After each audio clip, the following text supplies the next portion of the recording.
শুরু হবে। সো আপনারা হচ্ছে আমাদেরকে ঠিকমতো দেখতে পাচ্ছেন কিনা এবং শুনতে পাচ্ছেন কিনা একটু জানিয়ে দেন, তাহলে হচ্ছে আমরা ক্লাসটা শুরু করতে পারবো যে আপনারা ঠিকমতো দেখতে এবং শুনতে পাচ্ছেন কিনা। আমাদেরকে একটু কমেন্ট করে জানিয়ে দেন যে আপনার সব কিছু ঠিকঠাক মনে হচ্ছে কিনা আপনাদের কাছে।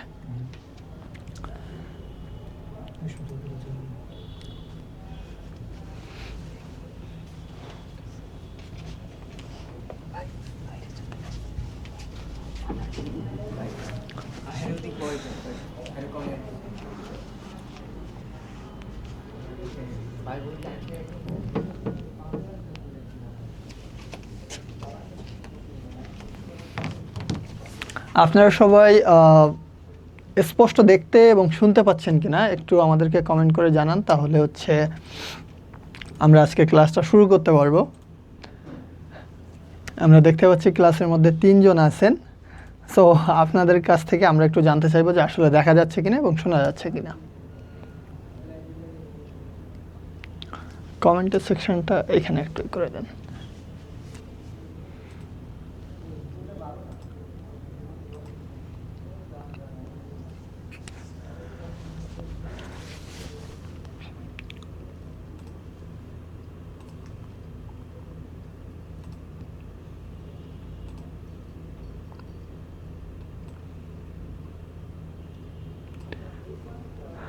ওয়ালাইকুম আসসালাম স্যার।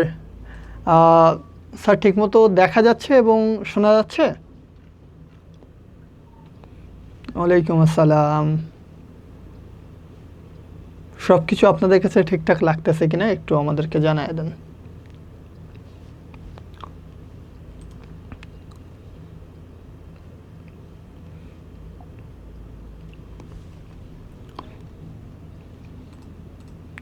ওয়ালাইকুম আসসালাম আবরার।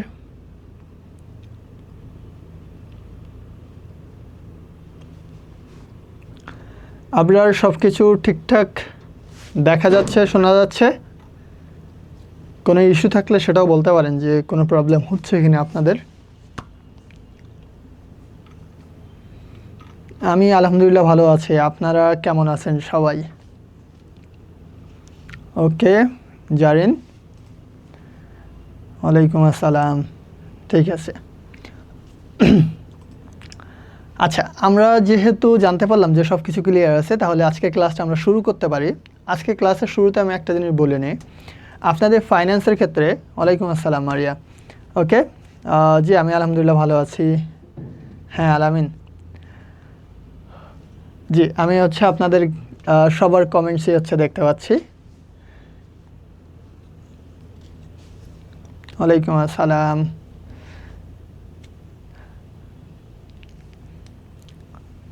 ওকে, আমরা হচ্ছে এমন একটা মুহূর্তে এসে সব সময়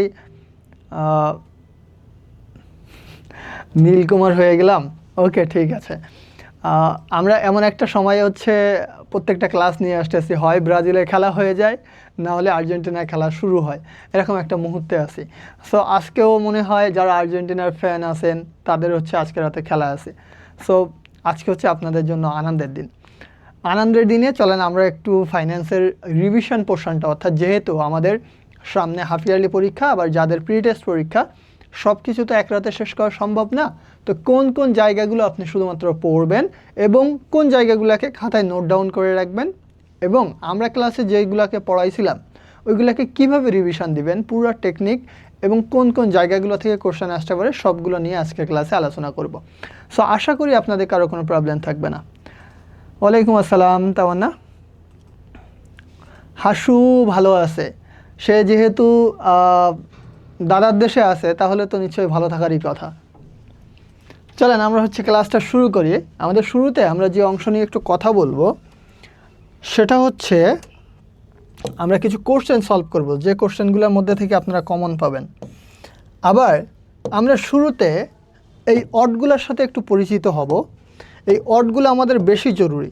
আমাদের পরীক্ষায় আমরা যে টার্মসগুলো নিয়ে আসছি এই টার্মসগুলো থেকে দেখবেন অবশ্যই প্রশ্ন থাকবে, কারণ এই টার্মস রিলেটেড, ফাইন্যান্সের টার্মস রিলেটেড ব্যাখ্যা প্রচুর আসে। এগুলো কোথায় কোথায় আসবে? সংক্ষিপ্ত প্রশ্নে আসে, এমসিকিউতে আসে, ক নাম্বারে আসে, ইভেন এইটা গ নাম্বারেও আসে। তার মানে আমাদের এই টার্মসগুলোকে আমরা এক জায়গায় করছি। যত টার্মস ছিল আমাদের সবার চ্যাপ্টারগুলোতে ওই টার্মসগুলোকে আমরা এক জায়গায় করছি। এখন আমরা এই প্রত্যেকটা টার্মসের মিনিংগুলো খুব সুন্দর মতো জানবো। ঠিক আছে? হাসু আবার আমারা দেখলে অজ্ঞান হবে কেন? খুব বিশ্রী লাগতেছে, সম্ভবত খুব বিশ্রী লাগতেছে। এই জন্য বিশ্রী লাগলেই তো মানুষ অজ্ঞান হয়ে যায়। ওকে, চলেন। কতজন আছে?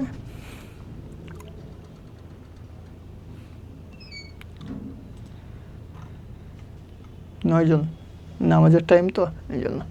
ওকে, ঠিক আছে, চলেন হচ্ছে আমরা শুরু থেকেই যাই।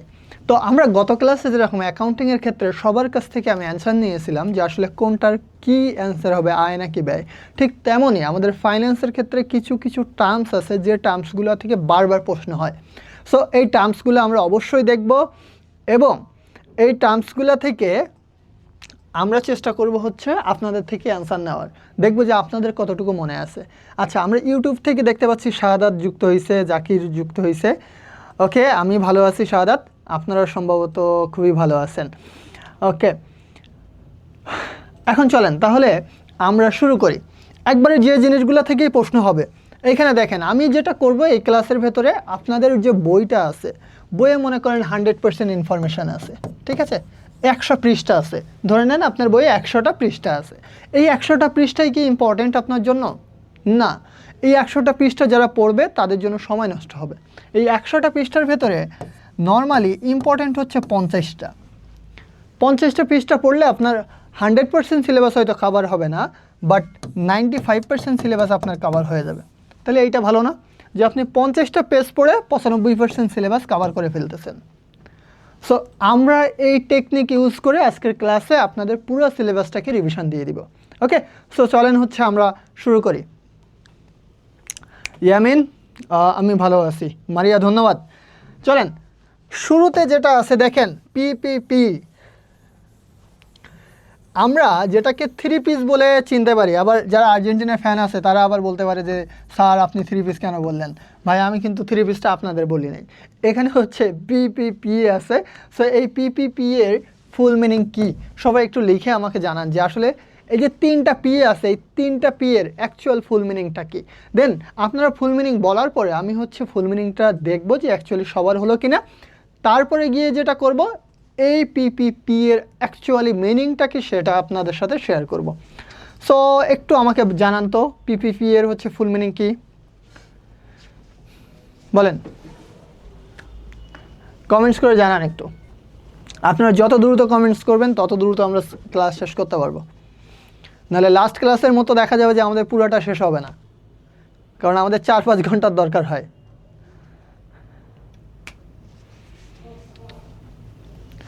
না, আমি কিন্তু আগেই বলছি পিপিপি মানে 3 পিস। আবার 3 পিস বলতে আপনারা আর্জেন্টিনারে ভাইবেন না, আমি কিন্তু আর্জেন্টিনারে বুঝাই নাই। জি Saroo, high, hello. So PPP এর হচ্ছে আনসার কি, দ্রুত লেখেন সবাই, আমি জানতে চাই আপনাদের কাছে।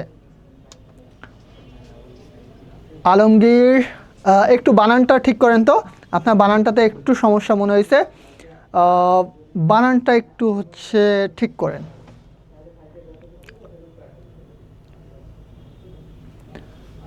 ইনান, রাইট, ইনান হচ্ছে সবার আগে বলছে, আমি ইনানরে ইউটিউব থেকে দেখতে পাচ্ছি। এই যে দেখছেন অনেক আগে পড়ছেন, এই জন্য আমি এই জিনিসগুলোকে একসাথে নিয়ে আসছি যাতে হচ্ছে আপনারা আমাদের হচ্ছে সারু অ্যান্সার দিছে পারচেসিং পাওয়ার প্যারিটি।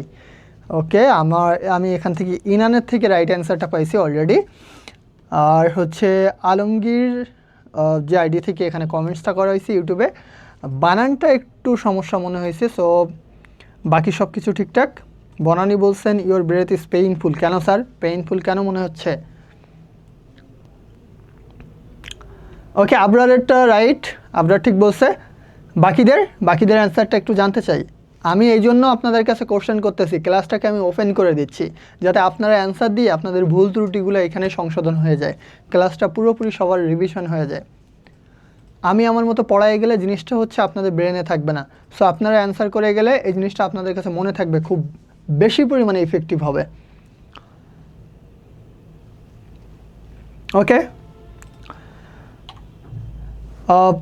আলামিনেরটাও সঠিক, বাট একটা বানান ভুল হয়েছে, দুইটা বানান ভুল হয়েছে আলামিন। ওকে, চলেন আমরা একটু বলি। এটা হবে পাবলিক প্রাইভেট পার্টনারশিপ। যারা ঠিক বলছেন তারা তো ঠিক বলছেনই, আর যারা ভুল বলছেন তারা একটু দেখে নেন।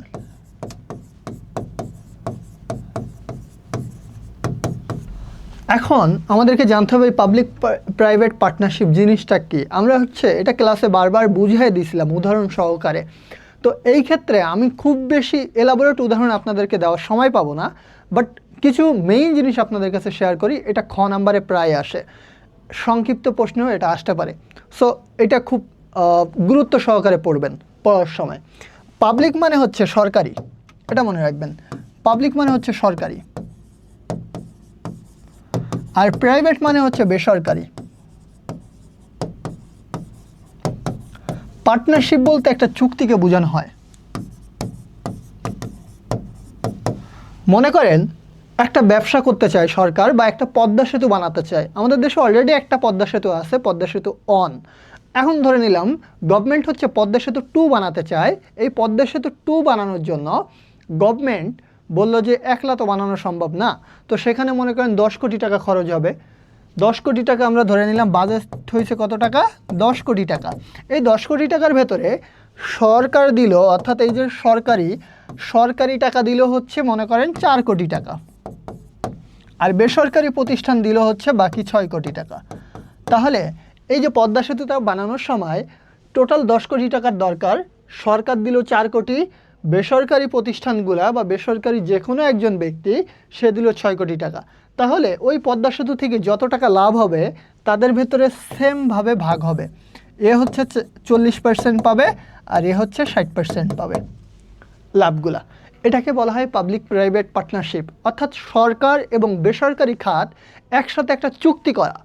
এই চুক্তি করার মাধ্যমে একটা ব্যবসা করা, সেটাকে বলা হয় PPP, public private partnership.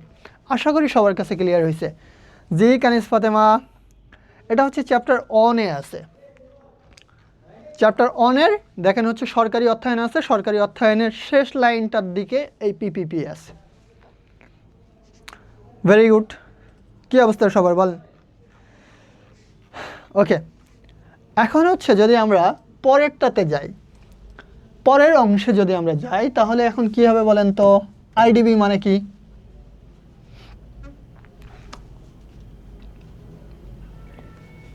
IDB মানে কি হবে?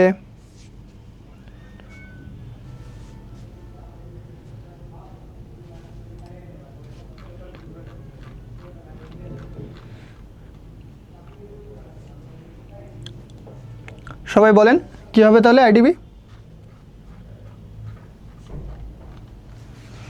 দ্রুত বলেন।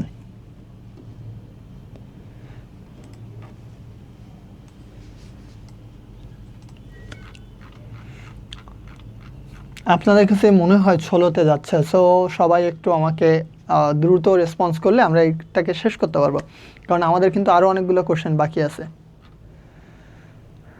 প্রাইভেটের একটা উদাহরণ যদি আমি দিই, হতে পারে ডাচ বাংলা ব্যাংক, হতে পারে ব্র্যাক ব্যাংক, যে কোনো একটা বড় প্রতিষ্ঠান, বসুন্ধরা গ্রুপ হতে পারে।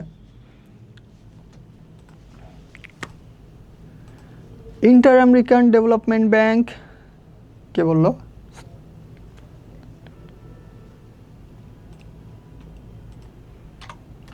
ইন্টারন্যাশনাল ডেভেলপমেন্ট ব্যাংক, ওকে।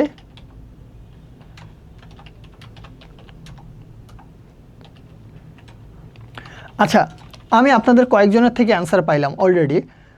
সো সাবরিনা আফরোজ রাইট এখনও পর্যন্ত। আর হচ্ছে আলমগীর যে বলছেন, অলরেডি ইউটিউবে আমি দেখতে পাচ্ছি, তো উনি যেটা বলছেন সেটা হচ্ছে ওনার বানানটা একটু ভুল হয়েছে, বাট ওভারঅল রাইট। ইয়ামিনুর রাইট।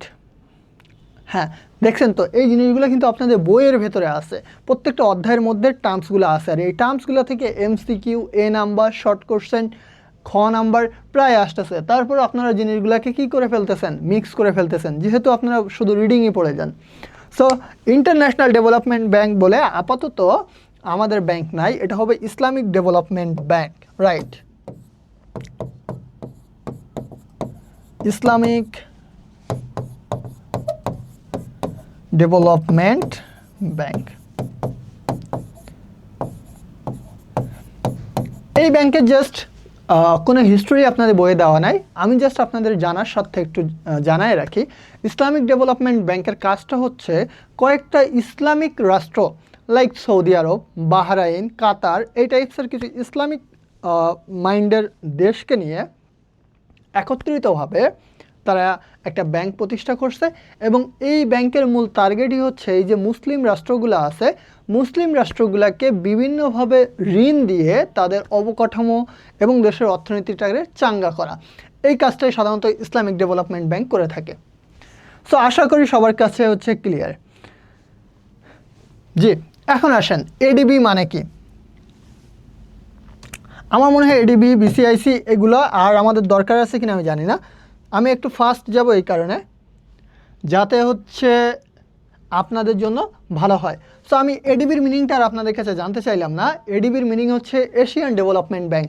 অর্থাৎ আমাদের অঞ্চলগুলোতে সাধারণত যে অংশটা আছে, আমরা আছি এশিয়ার একটা অংশে। এশিয়া যেহেতু আমাদের মহাদেশ, সো এশিয়া মহাদেশের দেশগুলোকে নিয়ে এশিয়া মহাদেশের দেশগুলোকে অর্থনৈতিক অবকাঠামো এবং দেশের অর্থনীতিটাকে চাঙ্গা করার জন্য যে ব্যাংকটা প্রতিষ্ঠিত হয়েছিল সেটা হচ্ছে ADB, Asian development bank. So এটা হচ্ছে আপনাদের বইয়ে আছে। দেন নেক্সট হচ্ছে BCIC, Bangladesh chemical and industrial corporation. এই অংশটাও কিন্তু আপনাদের বইয়ে আছে।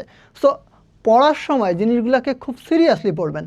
এই টার্মসগুলো বারবার প্রত্যেক বছর পরীক্ষায় আসতেছে। ইভেন আপনারা যারা এবার পরীক্ষার্থী আছেন, অর্থাৎ 27 সালে যারা পরীক্ষার্থী, তারা আমার এই টার্মসগুলো থেকে হুবহু দেখবেন ক, এমসিকিউ এবং শর্ট কোশ্চেনে কমন পাবেন।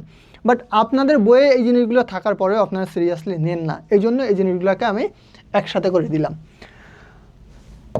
ওকে, এখন আপনারা আইসিবি এর ফুল মিনিংটা আমাকে একটু জানান তো, যে আইসিবি এর ফুল মিনিংটা কী হবে। আইসিবি বলেন, আইসিবি এর ফুল মিনিংটা কী হবে? আমি দাঁড়াইলাম, আপনারা বলে দেন।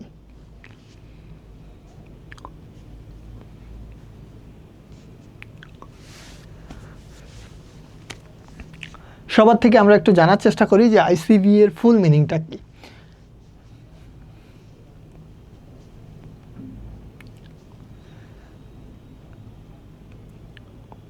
জি আলামিন বলেন।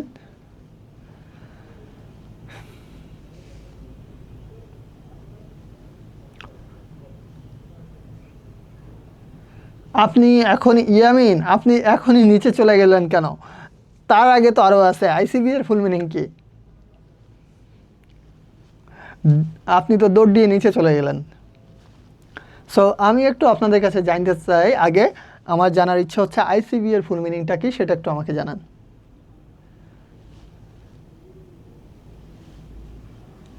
Very good. সারুর একটা অ্যান্সার আমি দেখলাম, সারু অলরেডি অ্যান্সার দিয়ে দিছে, investment corporation of Bangladesh. Zakir Hossain ইউটিউবে আমি দেখতে পাচ্ছি ইন্টারন্যাশনাল কমার্স ব্যাংক বলে ব্যাংকের নাম দিলেন। সো এটা হবে না, ইনভেস্টমেন্ট কর্পোরেশন অফ বাংলাদেশ এটাই হচ্ছে মেইন অ্যান্সার এটার, যে আইসিবি মানে হচ্ছে ইনভেস্টমেন্ট কর্পোরেশন অফ বাংলাদেশ। তো ইনভেস্টমেন্ট কর্পোরেশন অফ বাংলাদেশের কাজটা কি? ইনভেস্টমেন্ট, এখানে নামটাই আছে ইনভেস্টমেন্ট কর্পোরেশন অফ বাংলাদেশ। তো এই জিনিসটার বা এই প্রতিষ্ঠানের মূল কাজটা হচ্ছে ইনভেস্ট করা। যে জায়গাগুলো লাভজনক, যেমন হতে পারে real estate sector. Real estate sector কোনগুলো? এই যে বিল্ডিং বানায়, এই বিল্ডিং বানায় বিক্রি করা। মনে করেন একটা ফ্ল্যাট যখন বেশি দামে বিক্রি করবে, এগুলো হচ্ছে ইনভেস্টমেন্ট। তো ইনভেস্টমেন্ট কর্পোরেশন অফ বাংলাদেশ এই আর্থিক প্রতিষ্ঠানটা, এর মূল কাজই হচ্ছে বাংলাদেশের যে টাকাগুলো আছে এই টাকাগুলোকে সঠিক সেক্টরগুলোতে ইনভেস্ট করা, যাতে দেশের অর্থনীতিটা আরও স্ট্রং হয়। ওকে, সো ধন্যবাদ যারা হচ্ছে ইনভেস্টমেন্ট কর্পোরেশন অফ বাংলাদেশ লিখছেন, অনেক অনেক ধন্যবাদ আপনাদেরকে যে আপনারা ঠিক অ্যান্সারটা দিয়েছেন। সো চলেন, এটা কোনো সমস্যা না। হ্যাঁ, আমার কাছে অ্যান্সারটা দেরিতে আসতেছে, কারণ আমিও একটা জিনিস খেয়াল করতেছি যে আমি যখন কথা বলতেছি আপনাদের কাছে দেরিতে যাচ্ছে। সো এই জন্য আমি একটু সময় নিয়ে নিয়ে আপনাদেরকে বলতেছি, যাতে আপনারাও আপনাদের সাথে আমি ম্যাচ করতে পারি। ওকে, এরপরে আসেন বিকেবি। বিকেবিটা হচ্ছে আপনাদের বইয়ে আছে, বাট সংক্ষিপ্ত মিনিং আকারে দেওয়া নাই। বিতে বাংলাদেশ, কেতে কৃষি। বিতে হচ্ছে বাংলাদেশ,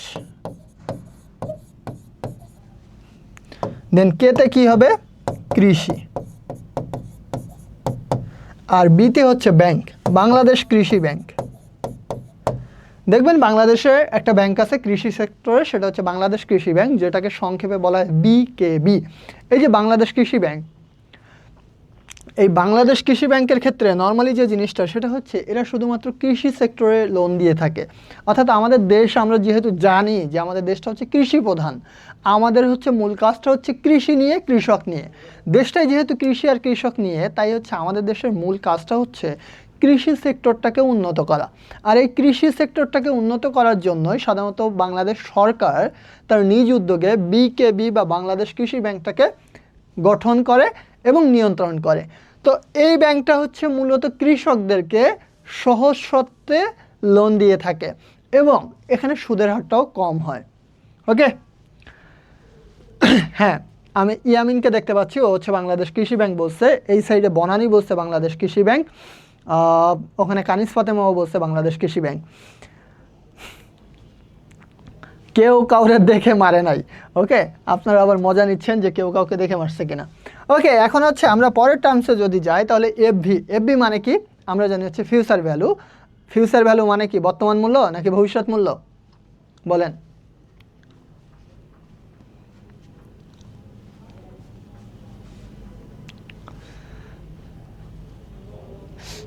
হ্যাঁ জানেন, বাংলাদেশ কৃষি ব্যাংক হবে। এফবি মানে হচ্ছে আমরা জানি ফিউচার ভ্যালু, দ্যাট মিনস হচ্ছে এটা ভবিষ্যৎ মূল্য। পরেরটা হচ্ছে পিভি। পিভি মানে হচ্ছে প্রেজেন্ট ভ্যালু, আমরা জানি এটা হচ্ছে বর্তমান মূল্য।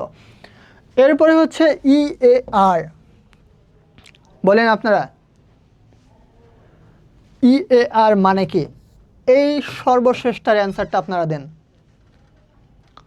ইএআর এর মিনিংটা। ওকে রিয়া, হ্যালো, ওকে বলেন ইএআর এর মিনিংটা কি হবে?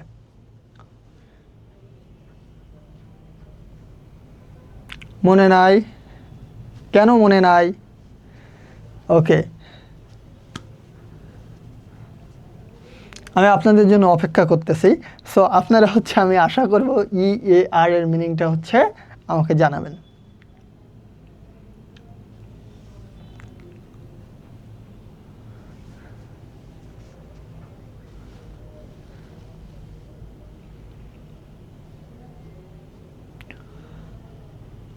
ওকে, present value, effective annual rate আমি পাইলাম সারুর থেকে।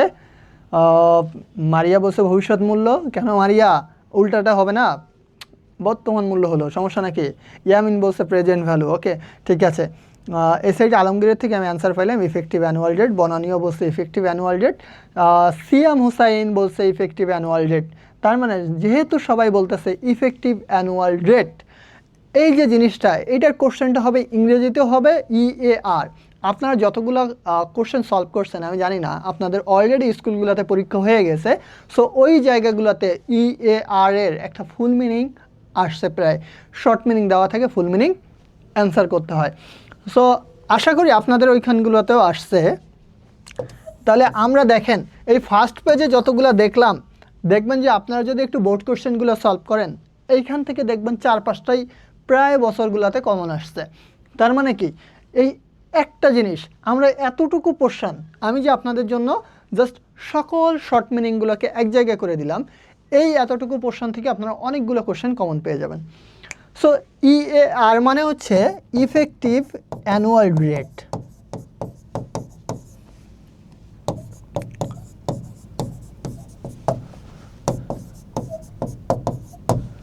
এই ইফেক্টিভ অ্যানুয়াল রেটটা কি? ইফেক্টিভ মানে হচ্ছে প্রকৃত সুদের হার। সো এইটার একটা মিনিং হচ্ছে আপনাদের বাংলায় অনেক সময় থাকে, তখন আপনারা বুঝতে পারেন না এটা আসলে কি। যখন আপনাদের পরীক্ষার সময় বলবে প্রকৃত সুদের হার নির্ণয় করো, দ্যাট মিনস আপনাকে ইএআর বের করতে হবে। সো ইফেক্টিভ অ্যানুয়াল রেট, এটা হচ্ছে প্রকৃত সুদের হার। এই ইএআর আপনাদেরকে জানতেই হবে। ওকে,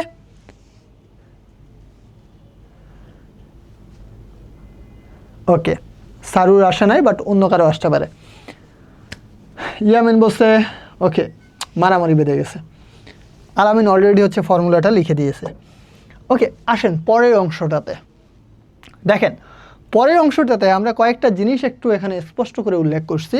সেটা হচ্ছে আপনাদের বইয়ে এই জিনিসগুলো আছে, এইগুলো বারবারই আসে আমাদের কাছে, বাট নতুন নতুন লাগে। আপনারা পড়াশোনা করেন কিন্তু আপনাদের কাছে ঠিকই হচ্ছে ঘুরে ফিরে এই জিনিসগুলো কী লাগে, নতুন নতুন লাগে, যে আসলে আমার মনে হয় কোথাও একটা ঘাটতি আছে। ক্যাপিটাল বাজেটিং মানে কি? ক্যাপিটাল বাজেটিং হচ্ছে আমরা মনে করেন একটা ব্যবসায়ের জন্য দীর্ঘমেয়াদী কোনো একটা জিনিস কিনবো। আপনার একটা ব্যবসা আছে মুদিখানার দোকান, তো আপনি মুদিখানার দোকানের জন্য একটা নতুন ফ্রিজ কিনবেন। এই ফ্রিজ কেনাটা আপনার জন্য লাভজনক হবে কিনা, এটা যাচাই করার প্রক্রিয়াটাকে বলা হয় ক্যাপিটাল বাজেটিং। এই ছাড়াও হতে পারে মনে করেন আপনি একজন ব্যবসায়ী, আপনি আপনার ব্যবসার কাজে আপনার অফিসের জন্য একটা প্রাইভেট কার কিনতে চান। এই প্রাইভেট কারটা কেনা অ্যাকচুয়ালি আপনার ব্যবসার জন্য লাভজনক হবে নাকি হবে না, সেটা যাচাই করার যে প্রক্রিয়া সেটাকে বলা হয় ক্যাপিটাল বাজেটিং। আশা করি হচ্ছে আপনারা ক্লিয়ার হয়েছেন।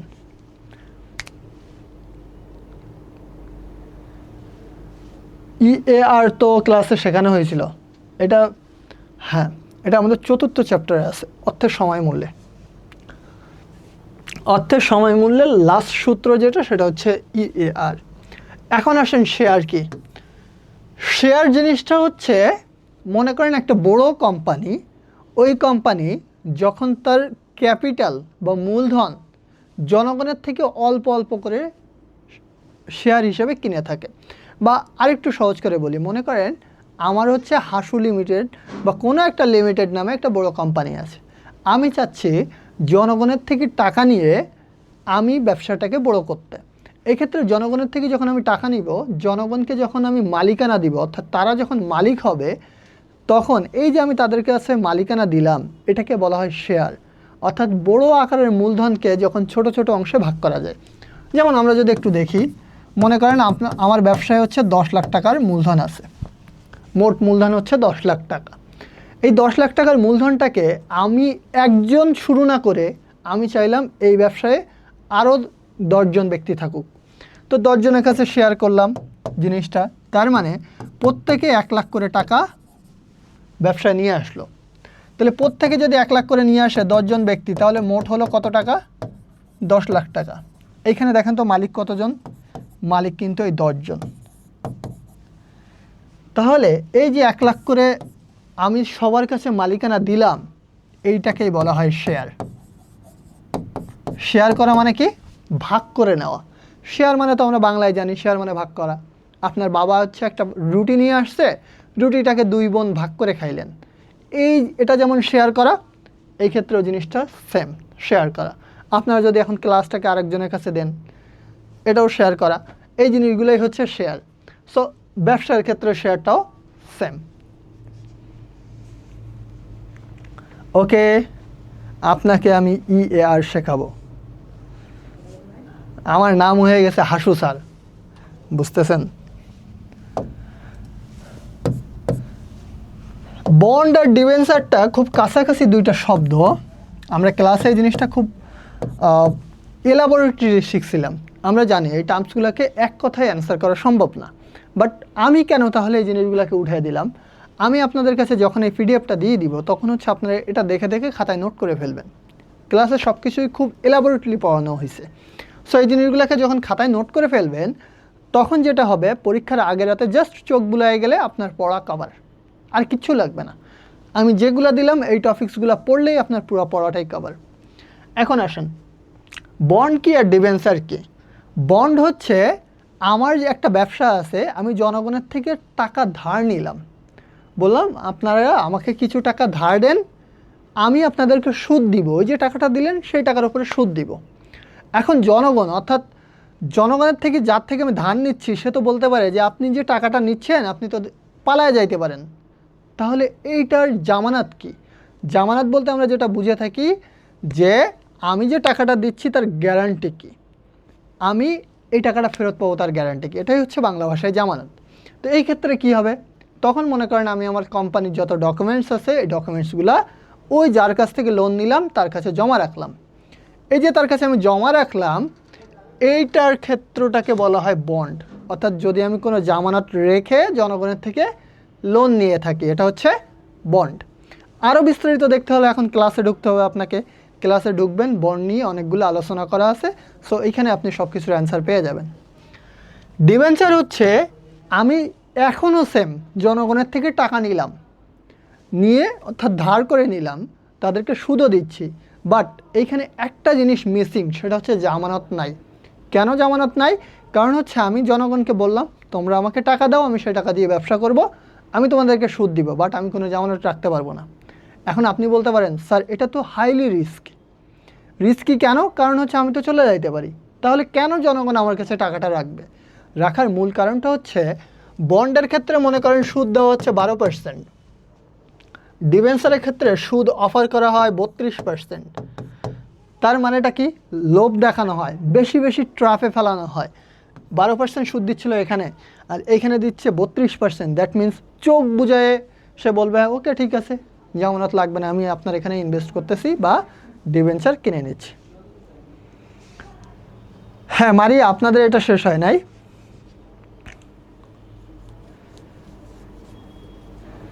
এসি আর নট কোনো পেনের লেখা নাই। ওকে ওকে, সবার এই পর্যন্ত ক্লিয়ার হয়েছে কিনা একটু আমাকে বলেন।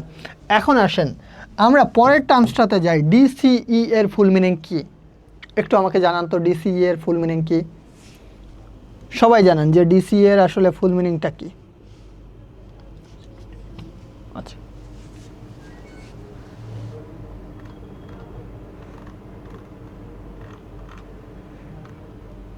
জানান আমাকে ডিসিই এর ফুল মিনিংটা কি? দেখি কার কারটা রাইট হয়। আমাদের কিন্তু আরও অনেকগুলো পড়া আছে।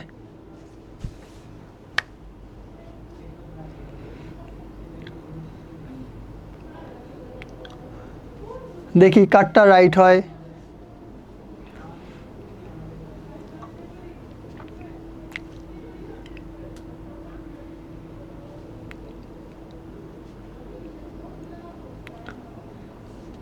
ও আপনাদের কাছে আমি যতদূর দেখতে পাচ্ছি আপনাদের কাছে হচ্ছে কথাটা পরে পৌঁছাচ্ছে। যেহেতু পরে পৌঁছাচ্ছে, আপনারা কমেন্টস করতেছেন, সেটাও আমার কাছে এসে পরে পৌঁছাচ্ছে। মানে আমরা ডিজিটাল বাংলাদেশে এখনও পর্যন্ত ল্যাকিংসে আছি।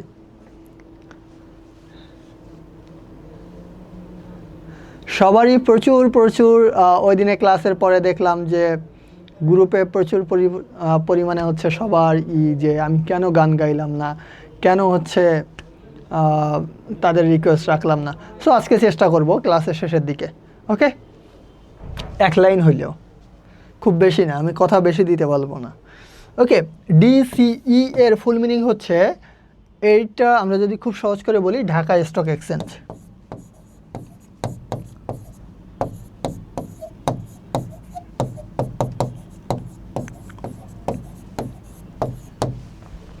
তাহলে ডিসি এর ফুল মিনিং কি? Dhaka stock exchange. আর সিএসি এর ফুল মিনিং হচ্ছে চিটাগং স্টক এক্সচেঞ্জ।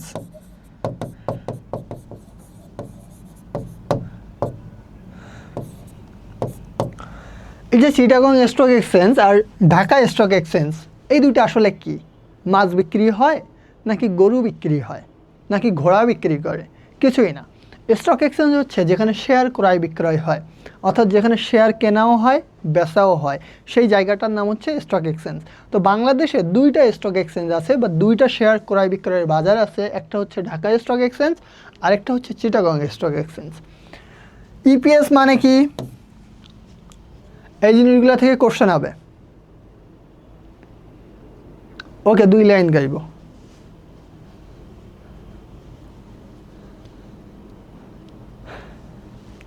ওকে, ইপিএস মানে কি? ইপিএস মানে হচ্ছে আর্নিং পার শেয়ার।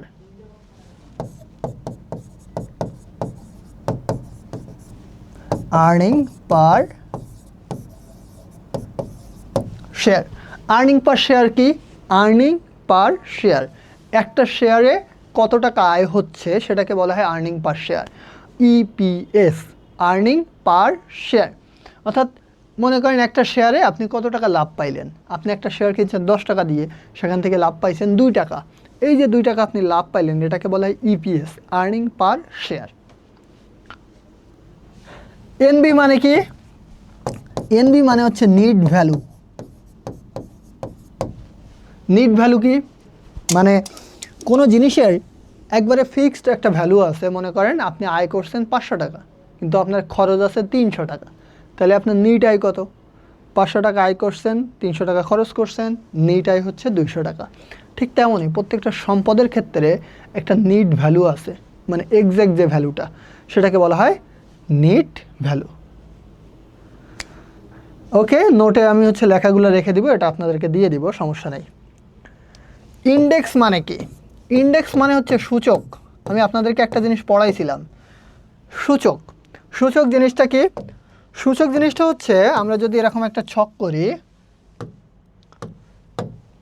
ছকের ভেতরে যখন হচ্ছে আমরা দেখতে পাবো এরকম, মনে করেন একটা শেয়ারের একটা রেখা চলে গেছে, এই শেয়ারের রেখার ভেতরে আমরা এইখানে দেখতে পাচ্ছি যে শেয়ারের দামটা কি হয়েছে?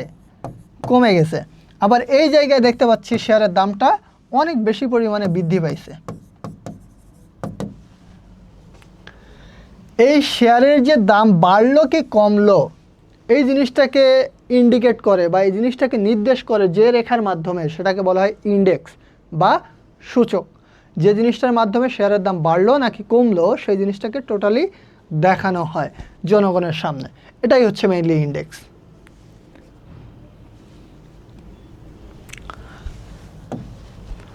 ওকে, আইপিও। আপনারা একটু এইটার অ্যান্সার করে আমাকে দেন সবাই, আইপিও এর ফুল মিনিং কী হবে? আমি একটু জানতে চাই যে আসলে আইপিও এর ফুল মিনিং কী হবে।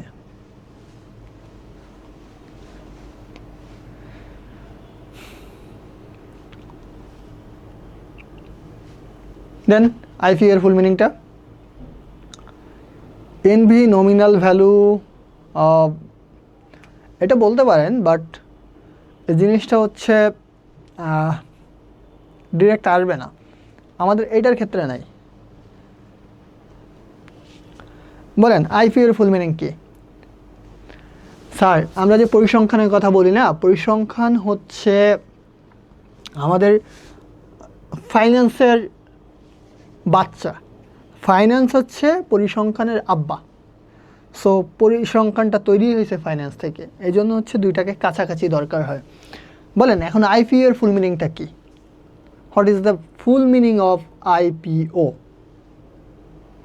আসমা আলিনা অ্যান্সার করছেন, সো আমি দেখতে পাইলাম। ইন্টারন্যাশনাল পটেটো অফিস, বনানী ইসলাম। বনানী হচ্ছে অ্যান্সার করছে international potato office, that means হচ্ছে এটা কি আলুর অফিস, তাও আন্তর্জাতিক। কানিস ফাতেমা লিখছে আইপিও মানে হাসু, এটা দেখলে আপনারা গুলি করে দিবে, বুঝছেন। আর সারু বলছে ইনিশিয়াল পাবলিক অফারিং, আগেরটা ঠিক ছিল, পরেরটা ভুল হয়েছে, বানান ভুল হয়েছে। ওকে, বাকিদের কি অ্যান্সার? আমি সকলের থেকে অ্যান্সার পাচ্ছি না কেন? সবাই হচ্ছে আমাকে অ্যান্সারটা একটু দ্রুত দেন, তাহলে হচ্ছে আমরা এটা আবার বুঝতে পারবো। শুধু এই টার্মসগুলো জানলে কিন্তু হবে না, টার্মসগুলোর ব্যাখ্যাটাও বুঝতে হবে যে জিনিসটা আসলে কি। শুধু ফুল মিনিং জানলাম কিন্তু এটার আমরা ব্যাখ্যা জানলাম না, তাহলে কিন্তু হবে না।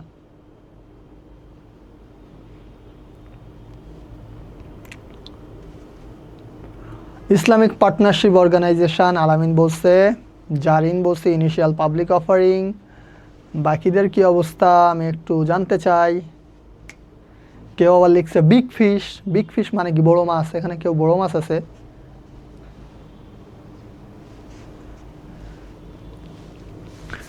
বাচ্চা পরিসংখ্যান, রাইট, পরিসংখ্যান হচ্ছে বাচ্চা।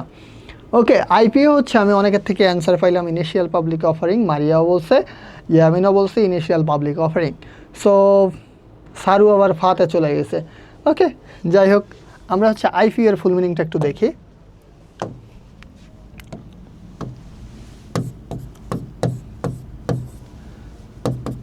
সবাই যেটা বললেন ইনিশিয়াল পাবলিক অফারিং।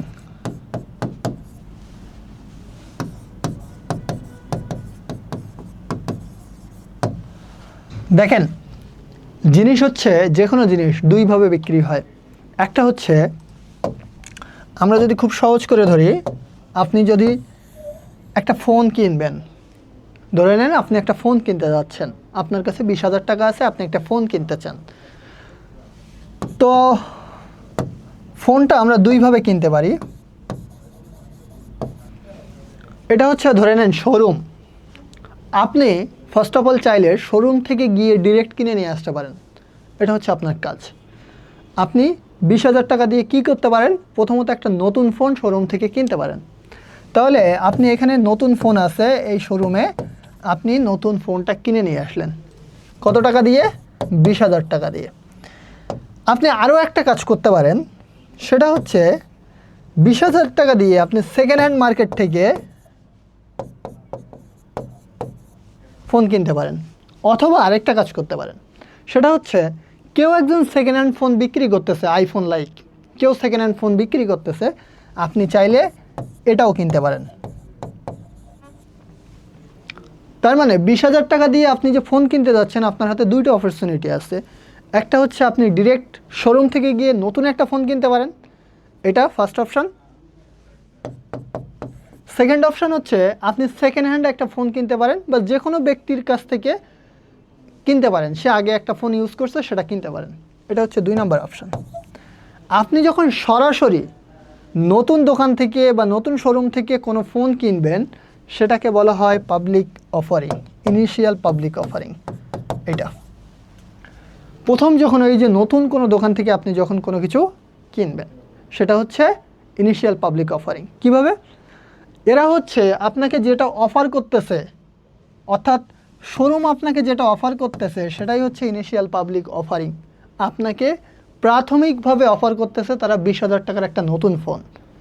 আর আপনি যখন সেকেন্ড হ্যান্ড মার্কেট থেকে কিনতেছেন 20,000 টাকা দিয়ে একটা ফোন, আপনার কি মনে হয় এই ফোনের দাম 20,000 টাকা? নিশ্চয়ই এই ফোনের দাম হয়তো 40,000 টাকা ছিল, আপনি সেকেন্ড হ্যান্ড কিনতেছেন মানে এই জন্য 20,000 টাকা দিয়ে কিনতেছেন। তাহলে নতুন যখন আপনি কোনো দোকান থেকে কোনো ফোন কিনবেন, তারা আপনাকে যেটা অফার করতেছে সেটাই হচ্ছে আইপিও বা ইনিশিয়াল পাবলিক অফারিং। ওকে, আশা করি সবার কাছে ক্লিয়ার হয়েছে। আলিনা, আমি আপনারটা আগেই বলছি, আমি শুরুতেই বলছিলাম যে আপনি হচ্ছে রাইট অ্যান্সারটা বলছেন। ওকে, আমাদের এই অংশটাও শেষ। পরে হচ্ছে দেখেন রুল 72। রুল 72টা আমাদের হচ্ছে চতুর্থ অধ্যায়, অর্থাৎ অর্থের সময়মূল্য অধ্যায়ে এটা আছে। এখন দেখেন তো রুল 72 কখন ব্যবহার হয়, সবাই একটু আমাকে জানান তো যে রুল 72টা কখন ব্যবহৃত হয়, কখন সাধারণত রুল 72টা ব্যবহৃত হয়ে থাকে। রুল 72 মনে আছে আপনাদের? সূত্রটা মনে আছে? ওকে, মারামারি করে ফেলেন না এখানে আপনার। আমরা জানি রুল 72 মানে হচ্ছে 72 ভাগ বছর। অর্থাৎ যখন কোনো জিনিস দ্বিগুণ হয়, কোনো জিনিসের লাভ দ্বিগুণ হয়, যেমন আপনি 1 লাখ টাকা দিয়ে একটা সম্পত্তি কিনছেন, সেটা 2 লাখ টাকা দাম হয়ে গেছে। অর্থাৎ কোনো সম্পত্তি যখন দ্বিগুণ হয়ে যায় বা ডাবল হয়, সেই ক্ষেত্রে সাধারণত আমরা ব্যবহার করে থাকি কোনটা, রুল 72। আর রুল 72 ক্ষেত্রে কি হয়ে থাকে, 72 ভাগ বছর। অর্থাৎ যদি বলা হয় যে 5 বছর পরে আমার সম্পত্তির মূল্য দ্বিগুণ হবে, বা 6 বছর পরে আমার সম্পত্তির মূল্য দ্বিগুণ হবে, তাহলে 72 ভাগ 6। তাহলে 72 আমি যদি 6 দিয়ে ভাগ করি, তাহলে কী বের হলো, 12। এই 12টা কিন্তু পার্সেন্ট, অর্থাৎ 6 বছর পরে আমার যে টাকাটা দ্বিগুণ হচ্ছে, ওখান থেকে আমি কত পার্সেন্ট হারে সুদ পাচ্ছি, এই সুদটা বের করার নিয়মই হচ্ছে রুল 72। এটা হচ্ছে 12%। এটা সাধারণত ঘ নাম্বারে আসে আর এমসিকিউতে আসে। শিওর থাকেন আপনার ঘ নাম্বার আর এমসিকিউতে এই রুল 72 ইউজ হবে। ARR, এটা আমাকে একটু বলেন তো, এবার সবাই অ্যান্সার করেন তো, ARR মানে কি হবে?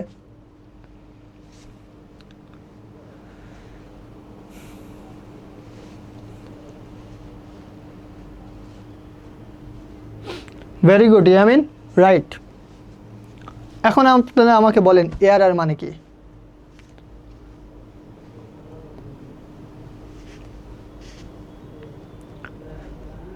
মারিয়া রাইট। আমি তো আটকায় যাই না, ঠিক আছে। আপনারা বলেন যে এখন কত হবে, ARR এর ফুল মিনিং কত হবে? টাকা হবে নাকি কোনো কিছু হবে?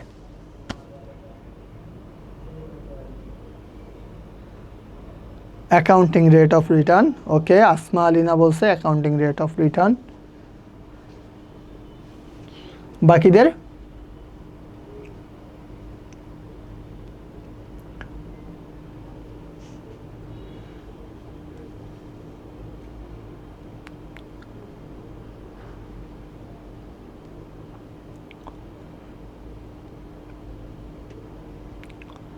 ARR মানে হচ্ছে, আরেকজন লিখছে হাসু।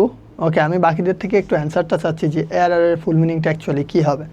দেখি আপনারা কি অ্যান্সার দেন, সেটার অপেক্ষায় কিন্তু আমি দাঁড়ায় আছি। খুব দ্রুত অ্যান্সার দিবেন এটাই আশা করি।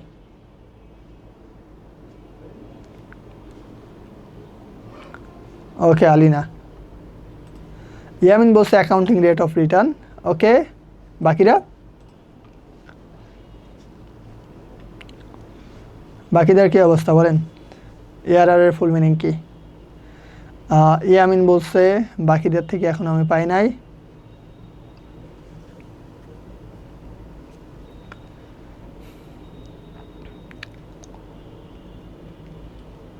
হ্যাঁ, দাদু ভালো আছে। আলামিন বলছে অ্যাসেট রেট অফ রিটার্ন। আরও অ্যানুয়াল রিকারিং রেভিনিউ। মারিয়া কোথায় পাইছেন এটা? ওকে, আপনারটাও আমি দেখলাম যে অ্যানুয়াল রিকারিং রেভিনিউ। বাকিদের কি অবস্থা? অ্যানুয়াল রিকারিং রেভিনিউ আপনারা কোথায় পাচ্ছেন? Accounting rate of return. Zarin বলছে accounting rate of return. Zarin, okay. But আমি এখনও একজনকেও পাই নাই যে রাইট অ্যান্সার দিছে। আমরা দেখেন, ফার্স্ট অফ অল আমরা ফাইন্যান্স পড়তেছি, অ্যাকাউন্টিং না। সো ARR এর মানে হচ্ছে অ্যাভারেজ রেট অফ রিটার্ন। এটা হবে অ্যাভারেজ রেট অফ রিটার্ন। গড় মূলধন ব্যয় এটা একটা ছিল, আর আমাদের গড় মুনাফার হার আরেকটা ছিল। তো গড় মুনাফার হারটা আমরা করছিলাম না, মনে আছে আপনাদের? সবার মনে থাকার কথা, গড় মুনাফার হার করছিলাম। এটা হচ্ছে আমাদের মূলধন বাজেটিংয়ের অধ্যায়ে। এই যে গড় মুনাফার হারটা আমরা করছিলাম, ওই গড় মুনাফার হারের ইংরেজি নাম হচ্ছে ARR, যেটার ফুল মিনিং হচ্ছে average rate of return. So আশা করি এখন সবার কাছে ক্লিয়ার লাগছে। দেখছেন, ফাইন্যান্সটাকে আপনারা যতটা সহজ ভাবেন, ফাইন্যান্স কিন্তু এতটাও সহজ না। এইচএসসিতে যখন যাবেন দেখবেন এই যে এখন ছোট ছোট জিনিসগুলো আপনারা পড়তেছেন। আপনাদের এখন ম্যাথ আছে 4টা থেকে 5টা অধ্যায়ে, টোটাল 5টা অধ্যায়ে ম্যাথ আছে। খুব ছোট ছোট ম্যাথ, আদর্শ বিচ্যুতি বের করা, এই যে টাইপসের জিনিসগুলা খুবই ছোট। বাট এই বেসগুলোকে যদি আপনারা কোনোভাবে ছেড়ে দেন, আপনারা এইচএসসির ফাইন্যান্স কিচ্ছু বুঝতে পারবেন না, কিচ্ছু না, লিটারালি কিচ্ছু বুঝবেন না। সো ওইখানের ফাইন্যান্স কিন্তু একটা বই পুরোটাই ফাইন্যান্সের ম্যাথ, A to Z, একবারে প্রথম অধ্যায় থেকে শুরু করে লাস্ট অধ্যায় পর্যন্ত পুরোটা ম্যাথ। এবং ম্যাথগুলো হচ্ছে এই ম্যাথগুলোর মেইন আপডেট। সো আশা করি আপনারা হচ্ছে ফাইন্যান্সে সিরিয়াস হবেন। ফাইন্যান্সে সিরিয়াস না হইলে দেখবেন যে ফাইন্যান্সে A+ আসে নাই, ব্যবসা উদ্যোগে A+ আসে নাই, আলটিমেটলি আপনাদের রেজাল্ট খারাপ। সো বাংলা একটা প্রবাদ আছে, নিজের বনে নিজেকে বাঘ বানাতে হয়। সো নিজের সাবজেক্ট হচ্ছে কমার্সের 3টা। সো আপনি যদি কমার্সের 3টাতেই A+ না পান, তার মানে আপনার নিজের বাসায় নিজের কোনো ভ্যালু নেই। এখন যেরকম আপনাদের বাসায় সবাই আপনাদেরকে মারতে চায় না, একটু পর পর ভাত না দিতে চায়, বলে বাসা থেকে বের হয়ে যা, দূর হয়ে যা।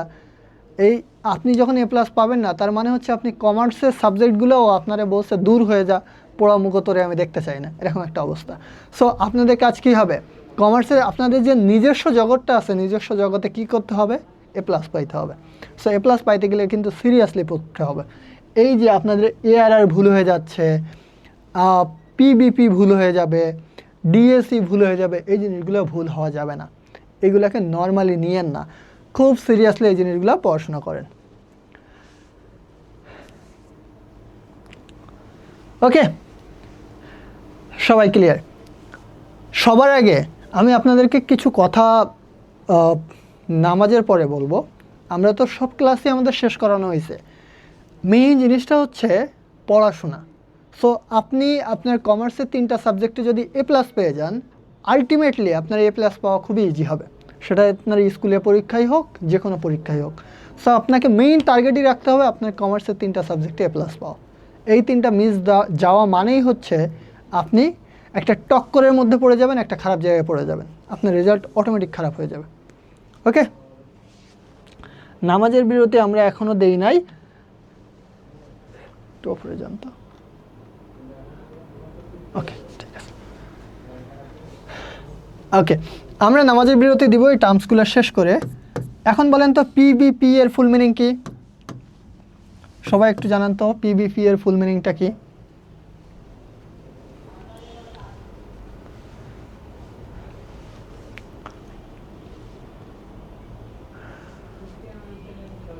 জি জি, সবার ওপর রহমত নাজিল হোক, এটা আমি চাই, আমিন। এখন বলেন পিবিপি এর ফুল মিনিংটা কি?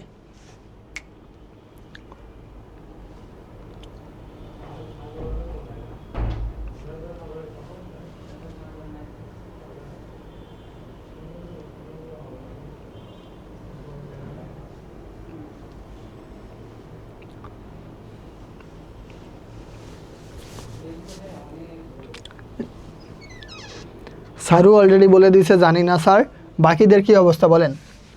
পিবিপি এর ফুল মিনিং হচ্ছে pay back period. Very good.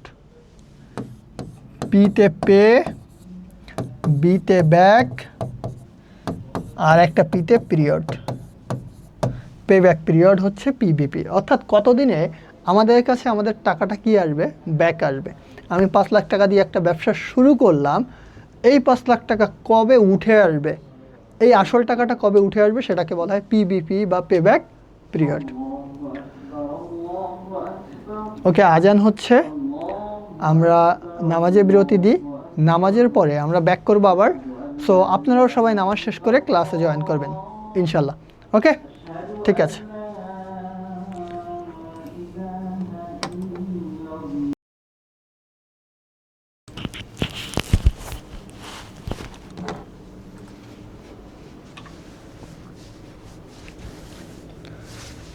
আসসালামু আলাইকুম সবাই।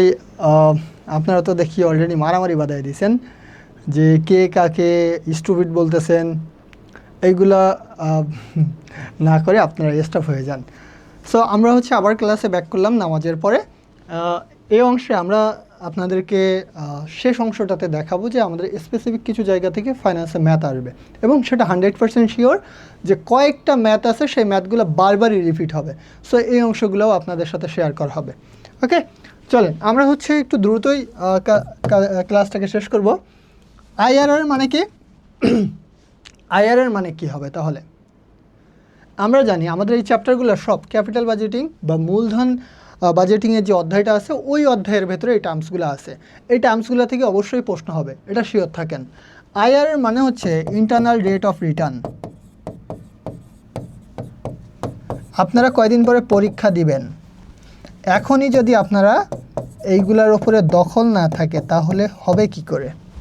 তাহলে আইআরআর এর ফুল মিনিং আমরা কি পাইলাম? Internal rate of return. WCC কী ছিল? ডাব্লিউএসিসিটা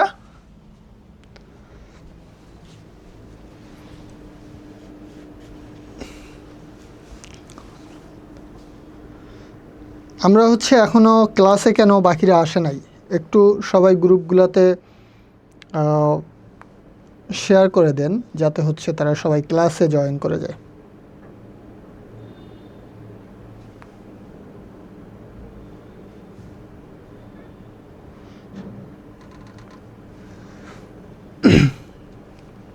ওকে, সো আমাকে একটু আপনারা জানান যে ডাব্লিউএসসিসি এর ফুল মিনিং কী হবে?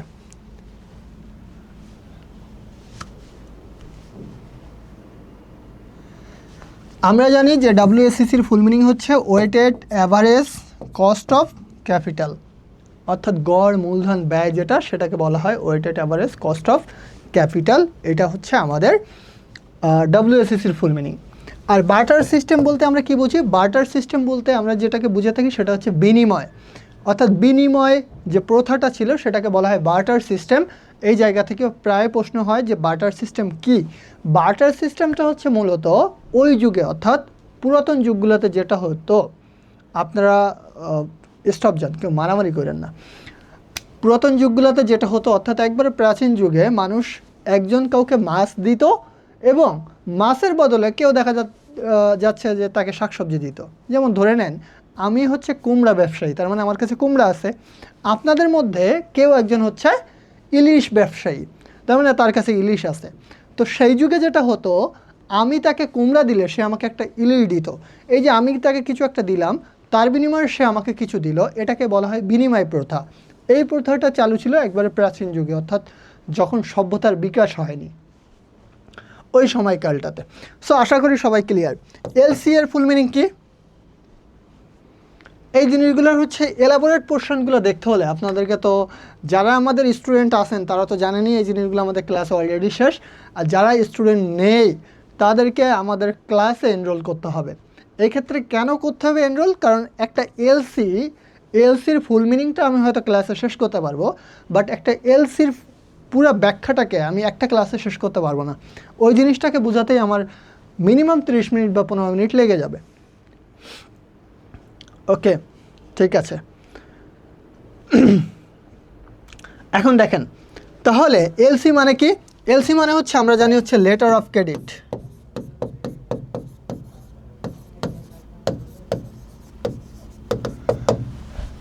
যেটাকে বাংলায় বলা হয় প্রত্যয়নপত্র।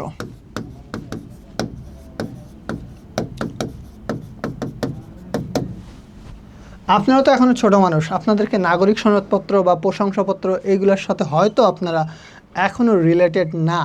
যখন আপনারা রিলেটেড হবেন তখন এলসির মিনিংটা বোঝাও আপনাদের জন্য অনেক সহজ হবে। সো লেটার অফ ক্রেডিটটা হচ্ছে প্রত্যয়নপত্র।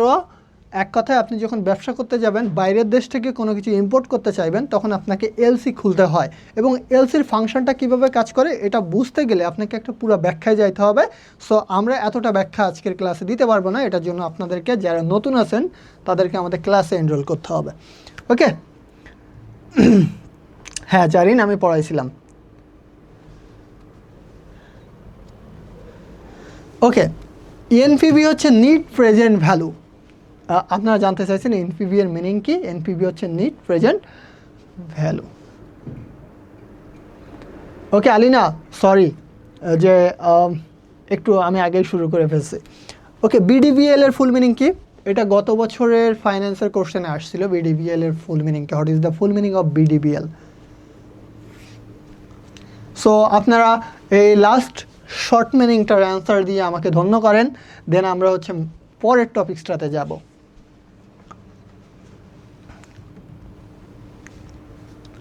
বলেন বিডিবিএল এর ফুল মিনিংটা কি?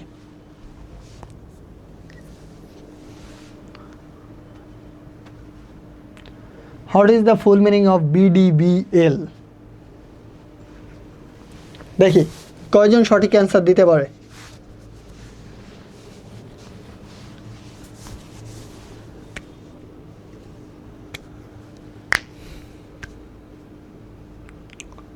আমি আপনাদের অ্যান্সারের অপেক্ষায় আছি যে কে কে হচ্ছে সঠিক অ্যান্সারটা দিতে পারে। আলিনার থেকে আমি সঠিক অ্যান্সারটা পাইছি।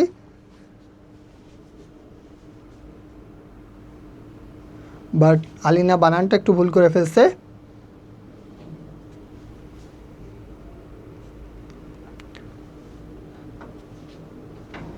ওকে, বনানী হচ্ছে রাইট অ্যান্সার দিছে। বাকিদের এখনো পাইলাম না। Bangladesh development bank, PLC. Okay, but PLC হবে না, ফুল মিনিংটা হবে Bangladesh development bank limited. Okay sir, so আমরা ফাইন্যান্সের স্টুডেন্ট হিসেবে আমাদেরকে সবগুলোর টার্মসের মিনিং খুব ভালো মতো জানতে হবে। কারণ হচ্ছে আপনি যখন কোনো কিছু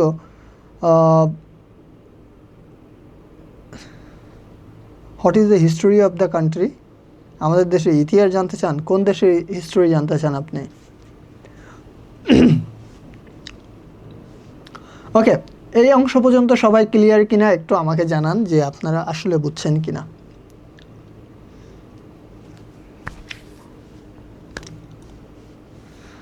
আমি আজকের ক্লাসটা এই অংশ থেকে যদি শুরু করতে যাই তাহলে আশা করি আপনারা হচ্ছে পুরোপুরি অংশটা বুঝতে পারবেন। চলেন আমি একটু আপনাদের জন্য ধামাকা কিছু দিই। সেটা হচ্ছে প্রশ্নটা হচ্ছে দুইটা ভাগে বিভক্ত হবে। কোশ্চেন, হ্যাঁ, প্রশ্নটা দুইটা পোর্শনে বিভক্ত হবে। একটা হচ্ছে ম্যাথমেটিক্যাল পোর্শন আর একটা হচ্ছে থিওরিটিক্যাল পোর্শন, অর্থাৎ যে অংশ থেকে ম্যাথ আসবে আর একটা অংশ হচ্ছে যেখান থেকে থিওরি কোশ্চেন হবে। সো থিওরি কোশ্চেনগুলো কোথা থেকে হবে একবারে স্পষ্ট দিচ্ছি আমি, এই জায়গাগুলা খুব ভালো মতো দেখবেন। যেমন আমরা যদি থিওরির অংশটা দেখি, অর্থাৎ আমাদের লেখালেখির অংশটা যদি আমরা একটু খেয়াল করি তাহলে আমরা দেখতে পাবো থিওরির প্রথমত যে অংশ থেকে কোশ্চেন হবে সেটা হচ্ছে অর্থায়নের নীতি আছে। আমরা প্রথম অধ্যায়ে দেখে আসছিলাম অর্থায়নের নীতি আছে।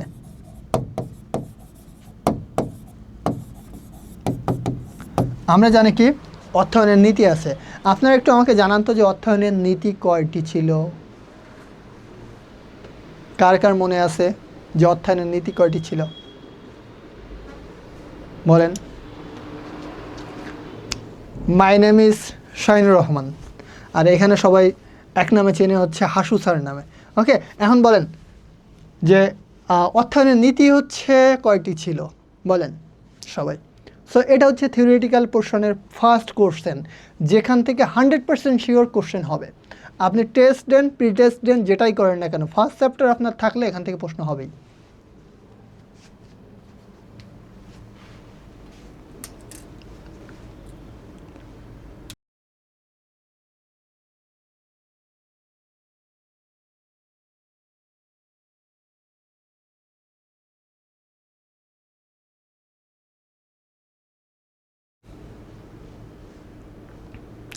ওকে, ভুলে গেছেন, আমি একটু মনে করাই দিই। অর্থায়নের নীতি ছিল হচ্ছে তিনটা। অর্থায়নের নীতি কয়টা ছিল দেখেন, তারল্য বনাম মুনাফা নীতি ছিল, উপযুক্ততার নীতি ছিল, আর হচ্ছে আমাদের ছিল বৈচিত্র্যায়ন, ঝুঁকি বৈচিত্র্যায়নের নীতি, যেটা অর্থাৎ ঝুঁকিটাকে হ্রাস করে, যেটার মাধ্যমে পণ্য বৈচিত্র্যায়ন ও ঝুঁকি হ্রাস করার নীতি।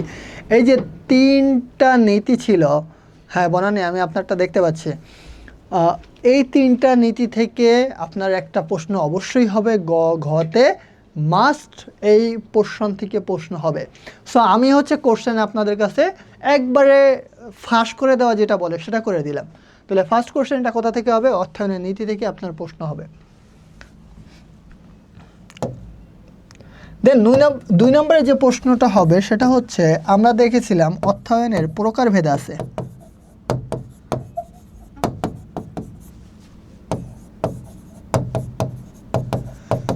অর্থায়নের প্রকারভেদের ভেতরে আমরা শুরুতে যেটা দেখছিলাম,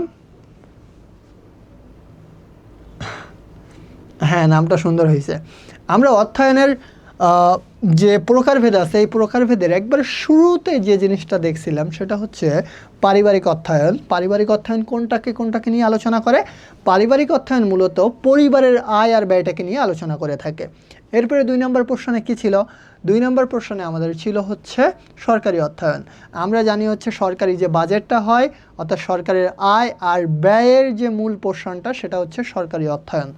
এরপরে আমাদের ব্যবসায়িক অর্থায়ন ছিল, অব্যবসায়ী প্রতিষ্ঠানের অর্থায়ন ছিল, আন্তর্জাতিক অর্থায়ন ছিল, এবং মুনাফাভোগী বিভিন্ন ব্যবসা প্রতিষ্ঠান যেগুলো আছে সেগুলো আলাদা আলাদা অর্থায়ন নিয়ে ব্যাখ্যা করা ছিল। তার মানে এই পোর্শন থেকে আপনাদের প্রশ্ন অবশ্যই হবে, শিওর থাকেন। একবারে এই অংশ থেকে যদি কোশ্চেন না হয় আমাকে এসে ধরেন। তাহলে অর্থায়নের প্রকারভেদ ছিল 6টা।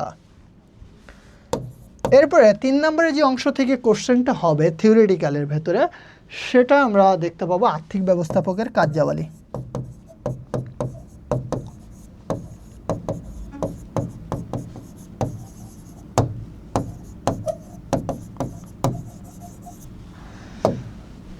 আর্থিক ব্যবস্থাপকের কার্যাবলী ছিল 2 প্রকার, একটা হচ্ছে আয় সিদ্ধান্ত আর একটা হচ্ছে ব্যয় সিদ্ধান্ত। ব্যয় সিদ্ধান্তটা ছিল বিনিয়োগ সিদ্ধান্ত, আয় সিদ্ধান্তটা ছিল অর্থায়ন সিদ্ধান্ত। এই যে আয় সিদ্ধান্ত আর ব্যয় সিদ্ধান্ত এই পোর্শন থেকেও আপনাদের প্রশ্ন অবশ্যই হবে। তার মানে আমরা ফার্স্ট চ্যাপ্টারের 3টা পোর্শন দেখলাম, এই 3টা পোর্শনের বাইরে কোথাও থেকে কোনো প্রশ্ন হবে না। এই 3টা পোর্শন পড়লে আপনার পুরো ফার্স্ট চ্যাপ্টারই ক্লোজ। ক্লিয়ার হয়েছেন সবাই? কারো কোনো কনফিউশন থাকলে আমাকে কোশ্চেন করতে পারেন।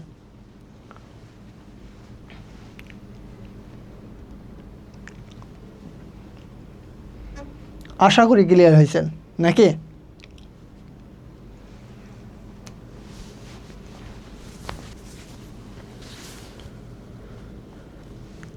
কারো কোশ্চেন নাই?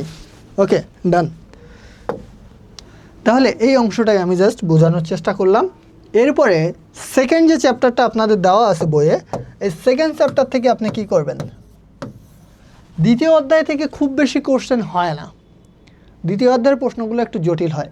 আমি আপনাদেরকে বলি, আপনারা পরীক্ষার সময় ফার্স্ট প্রায়োরিটি দিবেন হচ্ছে প্রথম অধ্যায়কে। এই প্রথম অধ্যায়ের জাস্ট এই 3টা পোর্শন পড়লেই হচ্ছে আপনাদের সব কিছু ক্লিয়ার হবে। সো আপনারা প্রথম অধ্যায়ের থেকে খুব সুন্দর মতো করে অ্যান্সার করার চেষ্টা করবেন, এটা আপনাদের জন্য ভালো হবে। সেকেন্ড যে কাজটা করবেন সেটা হচ্ছে পারলে সেকেন্ড চ্যাপ্টারটাকে স্কিপ করে যাবেন পরীক্ষার সময়, কারণ এইখানে কোশ্চেনটা একটু জটিল করে দিবে বা একটু ঘুরায় ফিরায় আসবে। যেহেতু একটু ঘুরায় দিবে, বোন ক্লাস করতে দিচ্ছেন না, বোনের মাথায় পানি ঢেলে দেন। ওকে, দেখেন এখন এই যে সেকেন্ড যে পোর্শনটা আছে অর্থাৎ সেকেন্ড চ্যাপ্টারটা, এই সেকেন্ড চ্যাপ্টারটাতে আপনি একটু কম গুরুত্ব দিয়ে পড়বেন। কারণটা হচ্ছে এই অধ্যায়ের কোশ্চেনটা একটু জটিল টাইপসের হয়, আপনি লিখতে গেলেও ইনফরমেশান পাবেন না। সো যেহেতু আপনার হাতে অনেকগুলো অপশান আছে, সো নিজে নিজে যেচে গিয়ে কেন আপনার বাস নেওয়ার দরকার নেই। বুঝতে পারছি, কোনো সমস্যা নেই মারিয়া, কোনো প্রবলেম নাই। ওকে, তাহলে এইখানে আবার যে অংশ থেকে কোশ্চেনটা হয় যে অর্থায়নের উৎস কী কী, আমরা জানি অর্থায়নের উৎস আছে মূলত 3টা, দীর্ঘমেয়াদী, স্বল্পমেয়াদী, মধ্যমেয়াদী উৎস। এই যে স্বল্পমেয়াদী কোনগুলা, দীর্ঘমেয়াদী কোন উৎস এবং মধ্যমেয়াদী কোন উৎস, সেই উৎসগুলো সম্পর্কে জানলে আপনার এই অধ্যায় কভার। সবশেষে হচ্ছে উৎস নির্বাচনে বিবেচ্য বিষয়, এই জিনিসগুলো আমি আপনাদেরকে খুব সুন্দর করে নোট আকারে পড়ানো হয়েছিল। জিনিসটা হচ্ছে আপনি কোন উৎস থেকে লোন নিলে আপনার জন্য সুবিধা হবে। যেমন আপনি একটা প্রাইভেট কার কিনতে চান, প্রাইভেট কারটার দাম হচ্ছে 50 লাখ টাকা। এটা কি আপনি স্বল্পমেয়াদী উৎস থেকে কিনবেন নাকি দীর্ঘমেয়াদী উৎস থেকে কিনবেন? আপনি যদি স্বল্পমেয়াদী উৎস থেকে কেনেন তাহলে অল্প কিছুদিনের মধ্যেই কিন্তু আপনার টাকাটা পরিশোধ করতে হবে। এই ক্ষেত্রে আপনার জন্য রিস্কি হবে কিনা পুরো বিষয়টা আপনাকে আলোচনা করতে হবে। হ্যাঁ, এই অধ্যায় থেকে নর্মালি হচ্ছে শুধু এমসিকিউ থাকে। সো আশা করি আপনাদের হচ্ছে কোনো প্রবলেম হবে না। ওকে, এরপরে আমাদের হচ্ছে থার্ড নাম্বার যে অধ্যায়টা আছে, তৃতীয় নাম্বার অধ্যায়। তৃতীয় নাম্বার অধ্যায়ে আপনারা পুরোপুরি থিওরি, এটাও থিওরি বেস। সো এই থিওরি বেজের ভেতরে আপনাদেরকে সাধারণ শেয়ার কাকে বলে, এর বৈশিষ্ট্য কোনটা জানতে হবে। কারণ হচ্ছে সাধারণ শেয়ারের ক্ষেত্রে আমরা নর্মালি দেখে থাকি যে সাধারণ শেয়ার হোল্ডাররা হচ্ছে মালিক, এরা কবে লভ্যাংশ পায়, কত টাকা পায়, পুরোটা জানতে হবে। এখন আপনি যদি আমাকে কোশ্চেন করেন স্যার পুরো সাধারণ শেয়ারটা আজকের ক্লাসে শেষ করেন, সম্ভব না, কারণ সাধারণ শেয়ার বোঝাতে গেলে অগ্রাধিকার শেয়ার বোঝাতে হবে, আপনাকে পুরো অংশটা বোঝাতে হবে। সো এই পোর্শনগুলো থেকে আমি জাস্ট আপনাদের সামনে একটা ক্লাসের ব্রিফ দিচ্ছি যে আসলে কোন চ্যাপ্টারের কোন পোর্শন থেকে আপনি পড়বেন। সো এই পোর্শনগুলো পড়লেই হবে। বইয়ের ভেতরে দেখেন 100 পেজ আছে, আমি যে টপিকসগুলো দিচ্ছি এই টপিকগুলো পড়লে আপনার 50 পেজ পড়লেই হয়ে যাবে। এবং আমি আপনাদেরকে বলে দিয়েছিলাম যে ক্লাসে যে নোটগুলো দেওয়া হয়েছে শুধু নোটের এই অংশটুকু পড়বেন, এনাফ, এর বাইরে কোনো কোশ্চেনই হবে না। এরপরে হচ্ছে অগ্রাধিকার শেয়ারের বৈশিষ্ট্য কী, সুবিধা কী, অসুবিধা কী সেটা আপনাকে জানতে হবে। বিলম্বিত শেয়ার কাকে বলে সেটা জানতে হবে। রাইট শেয়ার কাকে বলে, বোনাস শেয়ার, বন্ড, ডিবেঞ্চার, লভ্যাংশ ও লভ্যাংশ নীতি কাকে বলে। জাস্ট আমি এখান থেকে একটা জিনিস একটু ব্যাখ্যায় যাই, সেটা হচ্ছে লভ্যাংশ জিনিসটা কী। লভ্যাংশ জিনিস হচ্ছে আপনি যখন শেয়ার কিনলেন ওই শেয়ারের বিপরীতে আপনাকে যে লাভটা দেওয়া হবে সেটাকে বলা হয় লভ্যাংশ। সো লভ্যাংশ দেওয়ার একটা নীতি আছে, প্রত্যেক বছর 5 টাকা করে লভ্যাংশ আপনাকে দিবে না বা 6 টাকা করে লভ্যাংশ দিবে না। লভ্যাংশ দেওয়ার জন্য এক এক প্রতিষ্ঠান এক এক ধরনের নীতি গ্রহণ করে থাকে এবং সেই নীতি অনুযায়ী তারা সাধারণত লভ্যাংশ দিয়ে থাকে।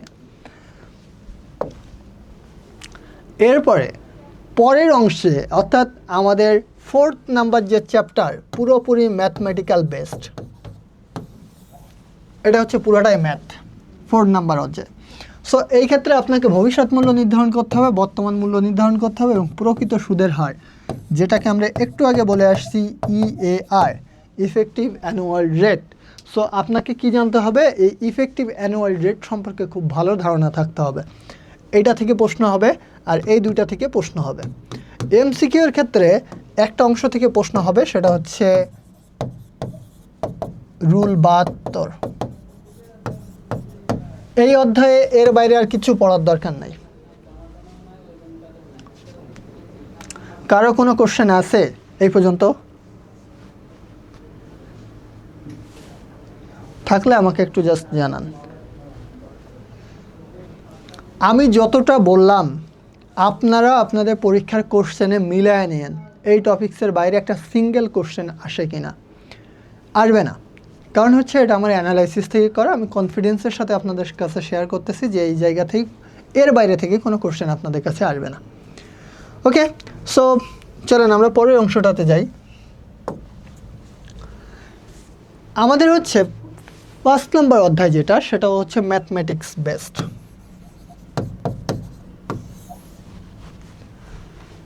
এই ম্যাথমেটিক্সে মানে ফাইন্যান্সের যদি সব থেকে সহজ চ্যাপ্টারের কথা আপনি বলেন, সব থেকে সহজ চ্যাপ্টার হচ্ছে 5 নম্বর অধ্যায়। এই অধ্যায়ে যে ম্যাথটা আছে, বনানী রুল 72। রুল 72টা হচ্ছে যখন কোনো কিছুর মূল্য দ্বিগুণ হয়ে যায় তখন সেক্ষেত্রে আমরা সুদের হারটা বের করি রুল 72 দিয়ে। ওকে, সরি, আমাদের অধ্যায়টা হচ্ছে ঝুঁকি আর অনিশ্চয়তার। যেহেতু অধ্যায়ের নামই হচ্ছে ঝুঁকি ও অনিশ্চয়তা, সো আপনাকে শুরুতেই জানতে হবে ঝুঁকি কোনটা, অনিশ্চয়তা কোনটা। আর আপনারা এত হাসুর জন্য দোয়া করতেছেন, এত দোয়া আপনাদের, আমার জন্য নাই। ঝুঁকি অনিশ্চয়তা, তাহলে ঝুঁকি আর অনিশ্চয়তার ক্ষেত্রে আমরা একটা জিনিস দেখতে পাইলাম যে হচ্ছে ঝুঁকির ক্ষেত্রে নর্মালি যে জিনিসটা হয় সেটা হচ্ছে একটা ব্যবসায়ের আর্থিক ক্ষতি হয়, আর অনিশ্চয়তার ক্ষেত্রে যেটা হয় আর্থিক ক্ষতি হয় ঠিকই, তবে এটাকে নিয়ন্ত্রণ করা যায় না। লাইক ভূমিকম্প, এখন যদি ভূমিকম্প হয় আর আমি সহ পুরো বিল্ডিংটা ধসে পড়ে যায়, এই ক্ষেত্রে কারো কোনো নিয়ন্ত্রণ নাই, কারণ সৃষ্টিকর্তা প্রদত্ত এই জিনিসের ওপরে সাধারণত কারো কোনো ধরনের নিয়ন্ত্রণ থাকে না। বাট যখন কোনো মানুষ সৃষ্ট কোনো প্রবলেম হয় সেই ক্ষেত্রে সেটার উপর নিয়ন্ত্রণ থাকে। যেমন বাজারে পণ্যের মূল্য বৃদ্ধি করে দেওয়া। এখন এই যে আমরা দেখি বাজারে পণ্যের মূল্য বৃদ্ধি পায়, এই জিনিসটাকে চাইলে আমাদের কন্ট্রোল করার ক্ষমতা আছে। যেমন দেখবেন ঢাকা শহরে যারা আছেন, বৃষ্টি হইলে কি হয়, বৃষ্টি হইলে নর্মালি দেখবেন রিক্সার ভাড়া বেড়ে গেছে। দেখবেন বাংলাদেশে যখন কোনো মতে কোনো একটা জিনিসের অভাব পড়ছে, যেমন হচ্ছে কিছুদিন আগে আমরা দেখছিলাম, যে আপনারাও খেয়াল করছিলেন, কিছুদিন আগে আমরা যে জিনিসটা প্রচুর দেখলাম যে তেল পাওয়া যাচ্ছিল না, সেক্ষেত্রে কি হলো, তেলের দাম বেড়ে গেল। যখন আমাদের দেশে যে জিনিসের ঘাটতি হয়, একটা সময় কাঁচামরিচের ঘাটতি হয়েছিল, দাম বেড়ে গেছিলো 1000 টাকায়। পেঁয়াজের ঘাটতি হয়েছিল, পেঁয়াজের দাম হয়ে গেছিলো 800 টাকা, 900 টাকা। এই যে জিনিসগুলো হওয়া, এইগুলো হচ্ছে মানুষ ঘটিত, অর্থাৎ মানুষ সিন্ডিকেট করে, বদমাইশি করে, শয়তানি করে, স্যাঁচরামি করে এই জিনিসগুলোকে বাড়ায় দেয়।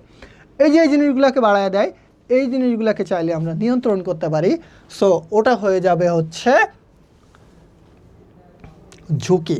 আর অনিশ্চয়তা কোনটা, যেটাকে আমরা সহজ কথায় নিয়ন্ত্রণ করতে পারি না, সেটা হচ্ছে অনিশ্চয়তা। ওকে, না এটা হচ্ছে আমাদের ক্লাস 6-এর ক্লাস না। আলামিন অ্যান্সার দিয়ে দিয়েছে যে না বাবু, এটা 9-10-এর ক্লাস। ওকে, আসলে খুব ভালো করে ওকে বোঝানোর জন্য ধন্যবাদ। এখন আসেন পরে এই অংশ থেকে যে ম্যাথটা আছে আদর্শ বিচ্যুতি, এটা গ আর ঘতে মাস্ট আসবে। আদর্শ বিচ্যুতি মানে হচ্ছে ঝুঁকিটাকে নির্ণয় করা, যে একটা ব্যবসায়ের জন্য আসলে কতটুকু ঝুঁকি আছে, এই ব্যবসায় বা এই ইনভেস্টমেন্টের ক্ষেত্রে আপনার ঝুঁকি কতটা, লাভ কতটা হতে পারে, ক্ষতি কতটা হতে পারে, পুরো অংশটাই হচ্ছে ঝুঁকি। ওকে, চলেন আমরা একটু ডিবেটে যাই, দেখি আপনার কমেন্টস আমি পড়ছি। সারু, আজকে তো আপনাদের হচ্ছে আর্জেন্টিনার মহারণ আছে, বলেন আর্জেন্টিনা কয় গোলে জিততে পারে? একটু শুনি তো দেখি আপনাদের ফরকাস্টিং কি, কয় গোলে জিতবে, কত কত হতে পারে? 3-0 নাকি 3-5, নাকি আপনার হচ্ছে 3-3 হবে, 3 পিস খাবেন, নাকি 3-1 হবে? বলেন কার কি ফরকাস্টিং?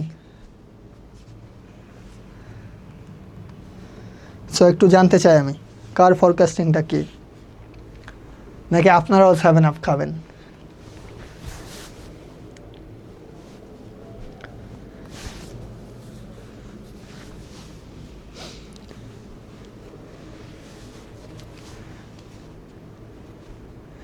না না, আপনারা বলেন, আমি আপনাদের থেকে একটু জানতে চাই। হাসু জানলে হবে না, আপনাদের জানতে হবে।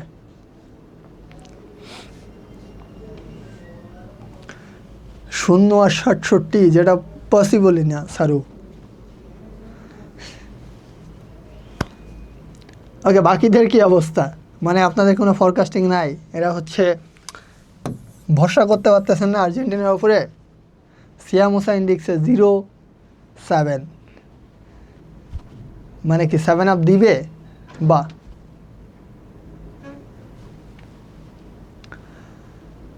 দিয়ে দেওয়া হবে মারিয়া সাহেব,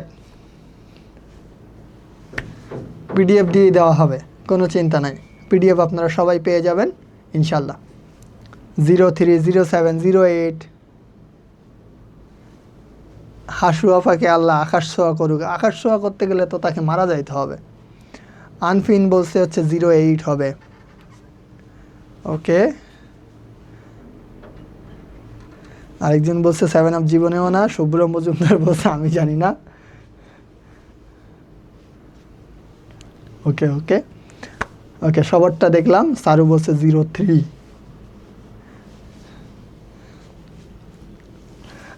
ওকে, ঠিক আছে, আমি আপনাদের সবার থেকে হচ্ছে মতামতটা নিলাম। তো চলেন হচ্ছে এবার আমরা পরের প্রশ্নে যাই। সো আমরা কিন্তু ম্যাথের এক্সাক্ট জায়গাগুলো জানাই দিলাম যে কোথা থেকে কোশ্চেন হচ্ছে, কোশ্চেনগুলো হয়। এখন হচ্ছে আমরা যদি 6 নাম্বার চ্যাপ্টারটাতে যাই, এটাও হচ্ছে আমাদের ম্যাথ বেসড। সো যারা খুব ম্যাথ ভালো পারেন, আমি তাদেরকে খুব ভালো মতো একটা কথা বা একটা সাজেশন দিই। সেটা হচ্ছে যারা ম্যাথ ভালো পারেন তারা ম্যাথগুলোকে অ্যান্সার করবেন। তাহলে দেখা যাবে যে আপনি খুব সহজে 85 থেকে 90 মার্কস ক্যারি করতে পারবেন বা 90 মার্কস পাবেন যারা ম্যাথ পারেন। থিওরি হইলে আপনার 85 পাইতে অনেক কষ্ট হয়ে যাবে থিওরি অ্যান্সার করলে।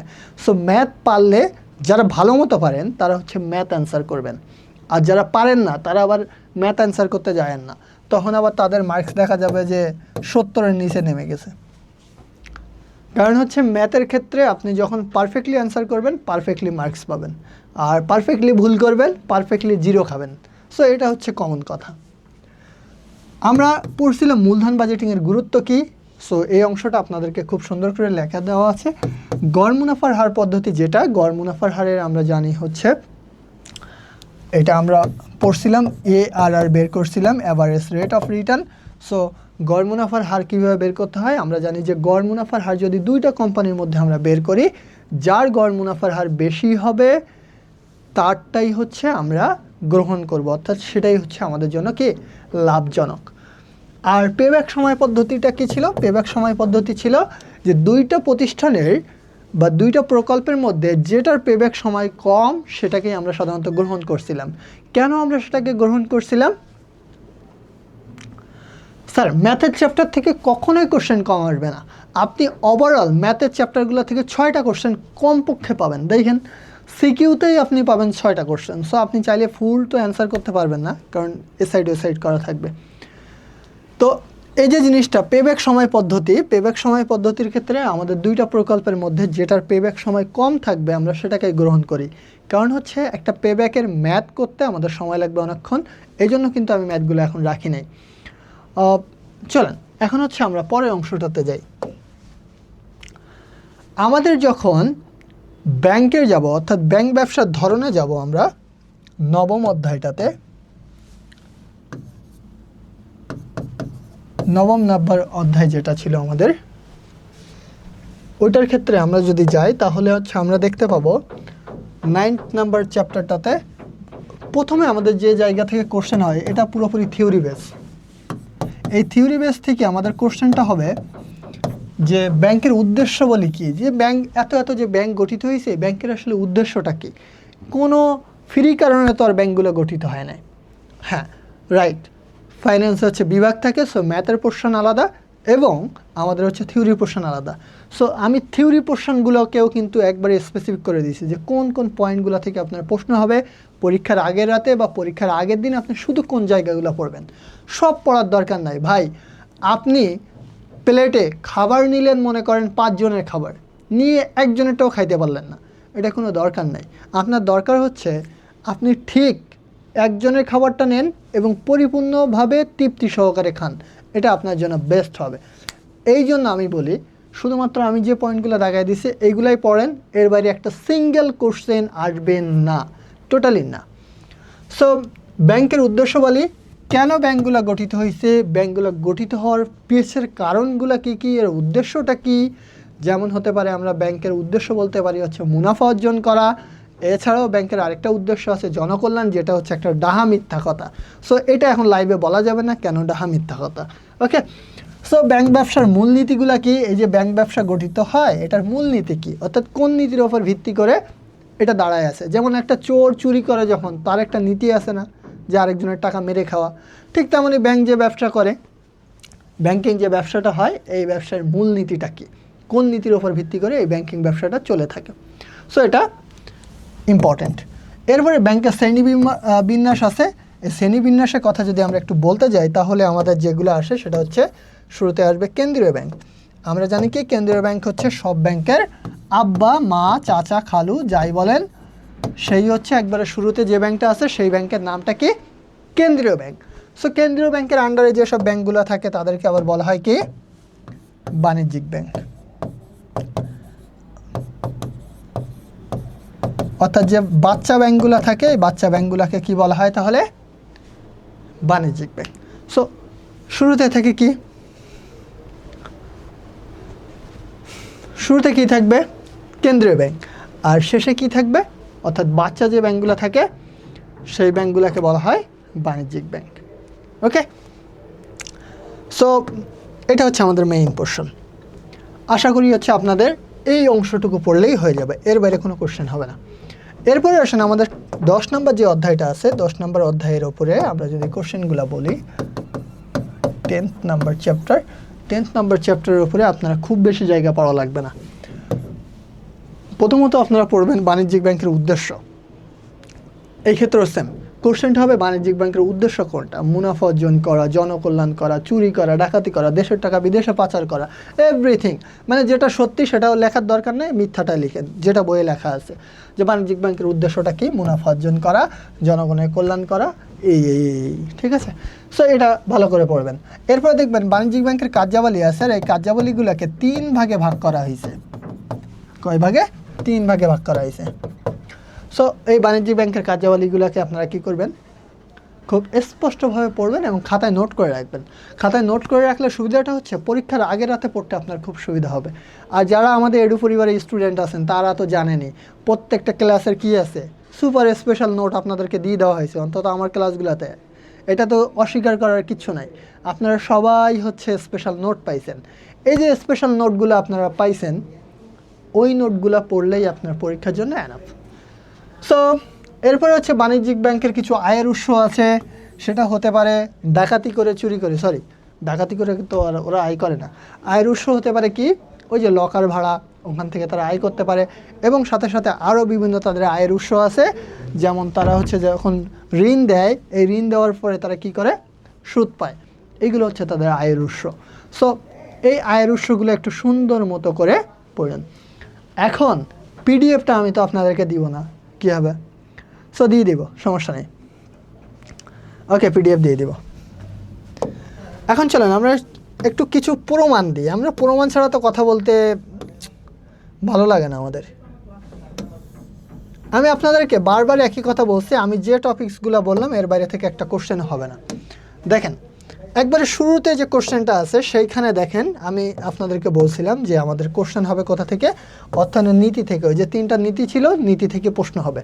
সো এই অংশটাতে দেখেন যে আমাদের জনাব রহিমের উদ্দীপক একটা দেওয়া আছে যে কোন নীতি থেকে অ্যাকচুয়ালি এই কার্যাবলীগুলো গৃহীত হয়েছে। সো নীতিটা এখানে উল্লেখ করা হয়েছে। এরপরে আমরা বলছিলাম যে আর্থিক ব্যবস্থাপকের যে কার্যাবলী, আয় সিদ্ধান্ত, ব্যয় সিদ্ধান্ত, 2টা সিদ্ধান্ত এখানে কোশ্চেন করা হয়েছে, জনাব রহিম কোন ধরনের সিদ্ধান্ত গ্রহণ করছেন। সো এই টাইপসের কোশ্চেন আপনাদের আসবে, ঠিক আছে। সো এইখানে সব কিছুই সবগুলা অধ্যায়ের স্পেসিফিক ইম্পর্টেন্ট 10টা কোশ্চেন দেওয়া আছে। এই 10টা কোশ্চেন সলভ করলে আপনারা মেইন অ্যান্সারগুলো পেয়ে যাবেন। জারিন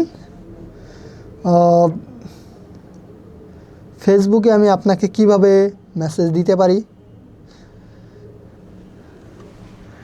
ওকে, আমি হচ্ছে ফেসবুকে কিভাবে আপনাদেরকে মেসেজ দিতে পারি।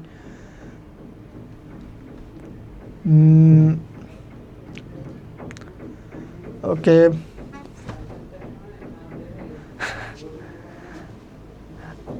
শোনেন, জি আমি আপনাদের কমেন্ট দেখে হচ্ছে খুশি হইলাম, অনেক অনেক খুশি হয়েছি। ঠিক আছে, ক্লাস শেষ হবে, যে একজন বলেই দিছে যে আফা যখন জিতবে, তো এই আফা কি হাসু আফা নাকি কারোর দলের আফা? এটা তো আমি সেটাই বুঝতেছি না যে আসলে হাসু আফা কিনা। তা হাসু আফা তো আর আফা তো জিতবে না, জেতাজেতির হিসাব পরে, আগে দেশেই আসুক।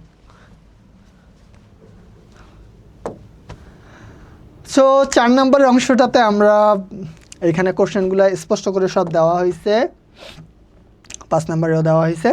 সো কারোর কোনো প্রবলেম হবে না আশা করি। আমরা পুরো পোর্শনটা, ইভেন দেখেন এই অংশটাতে আমাদের আদর্শ বিচ্যুতি বের করার জন্য যে স্পেসিফিক কয়েকটা ম্যাথ আছে, সেই ম্যাথগুলোকেও খুব সুন্দরভাবে আপনাদেরকে দিয়ে দেওয়া হয়েছে।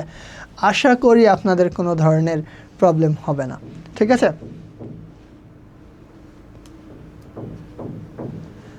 আমার কি খবর হবে বলেন? আমার খবরে কিচ্ছু নাই। বাংলায় খবর পড়বেন নাকি ইংরেজিতে পড়বেন? সো তারপরে হচ্ছে আমাদের এখানে আরেকটা কোশ্চেন দেওয়া হয়েছে, সেটা হচ্ছে পেব্যাক পিরিয়ডের গড় মুনাফার হার। সো এই ম্যাথগুলো করলে, এই পিডিএফগুলো শেষ করলেই আপনাদের এনাফ। সো আমার মনে হয় কারোর কোনো ধরনের প্রবলেম হবে না। গান গাওয়া লাগবে?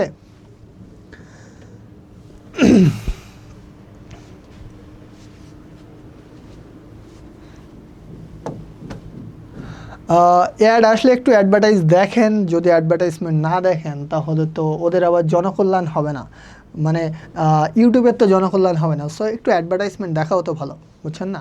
বেশি বেশি রিলস না দেখে একটু অ্যাডভার্টাইজমেন্ট দেখা ভালো। জি স্যার বলেন, আমি আপনাদেরকে শুনতে পাচ্ছি, সরি দেখতে পাচ্ছি। আমি আর্জেন্টিনারে কখন অপমান করলাম? আফা বললে কি আর্জেন্টিনা অপমানিত হয়? তাহলে ভাইয়া বললে কি ব্রাজিল অপমানিত হবে?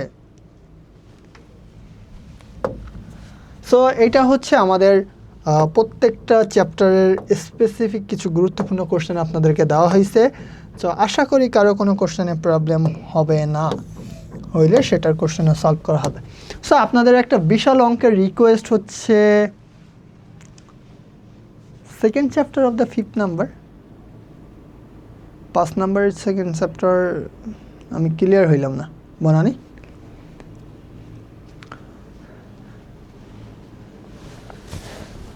গান গাওয়া লাগবে মানে?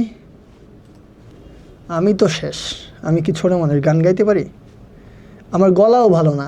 এই ক্লাস করতেছেন আপনারা তো বুঝতেছেনই যে আমার গলাও ভালো না। আপনারা বারবার রিকোয়েস্ট করতেছেন লাইভের মধ্যে গান গাইতে, একটু গোপনে গান টান গাওয়া উচিত না?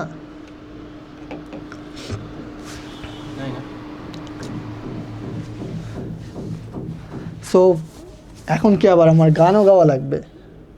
এমনি মেরে ফেলবেন আমারে? বলেন, আপনাদের কারো কোনো ধরনের কোশ্চেন থাকলে ফাইন্যান্স রিলেটেড, আমি আমার পুরো অংশটা ক্লিয়ার করলাম। সো আপনাদের কারো কোশ্চেন থাকলে আপনারা আমাকে বলতে পারেন যে স্যার কোশ্চেন আছে, বলেন। আমি জানতে চাই যে আসলে কোনো কোশ্চেন আছে কিনা আপনাদের।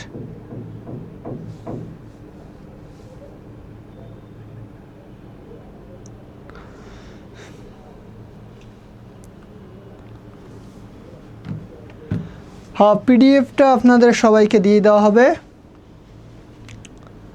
হ্যাঁ, 1 নাম্বার চ্যাপ্টার থেকে হচ্ছে 2টা কোশ্চেন হবে। আমি একটু কোশ্চেনের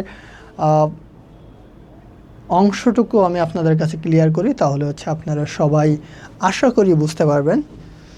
আপনাদেরকে আমি একটা সিকোয়েন্স বলে দিই, এই সিকোয়েন্সে অ্যান্সার করবেন, তাহলে হচ্ছে পরীক্ষায় ভালো মার্কস পাবেন। প্রথমত হচ্ছে প্রথম অধ্যায়টা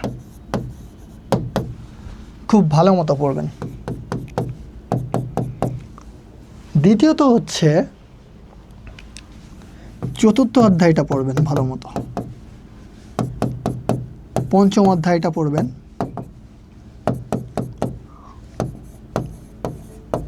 ষষ্ঠ, এই অংশে যাবেন। এরপরে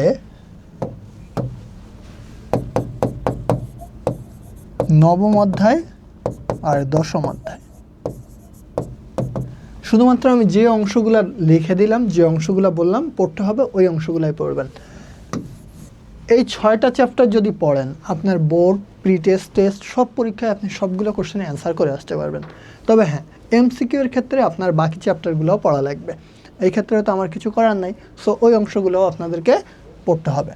আর এই 6টা চ্যাপ্টার আপনি ভালো মতো দেখলে আপনার হাতে অপশানও থাকবে। ইভেন এমনও হতে পারে যে আপনি পরীক্ষায় যতগুলো অ্যান্সার করার দরকার তার থেকে 3-4টা বেশি কমন পেয়ে গেছেন। সো এতটুকু পড়লেই এনাফ। এইগুলা একটু ভালো মতো করে দেখে যাবেন পরীক্ষার রুমে, আর কারোর কোনো ধরনের প্রবলেম হবে না। ঠিক আছে? আমাকে ফাঁদে ফেলানোর আসলেই চেষ্টা চলতেছে। কেন আমাকে গান গাইতে হবে কেন? ওকে, সো হচ্ছে আমাদের আজকে ক্লাসের মেইন পয়েন্ট পর্যন্ত আমি শেষ করে দিলাম।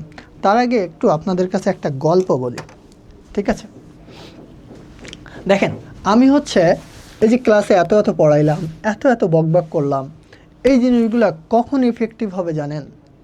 যখন অ্যাকচুয়ালি আপনারা বইটা খুলবেন, পড়তে বসবেন, পড়াশোনায় মনোযোগ দিবেন, তখন হচ্ছে এই জিনিসটা ইফেক্টিভ হবে।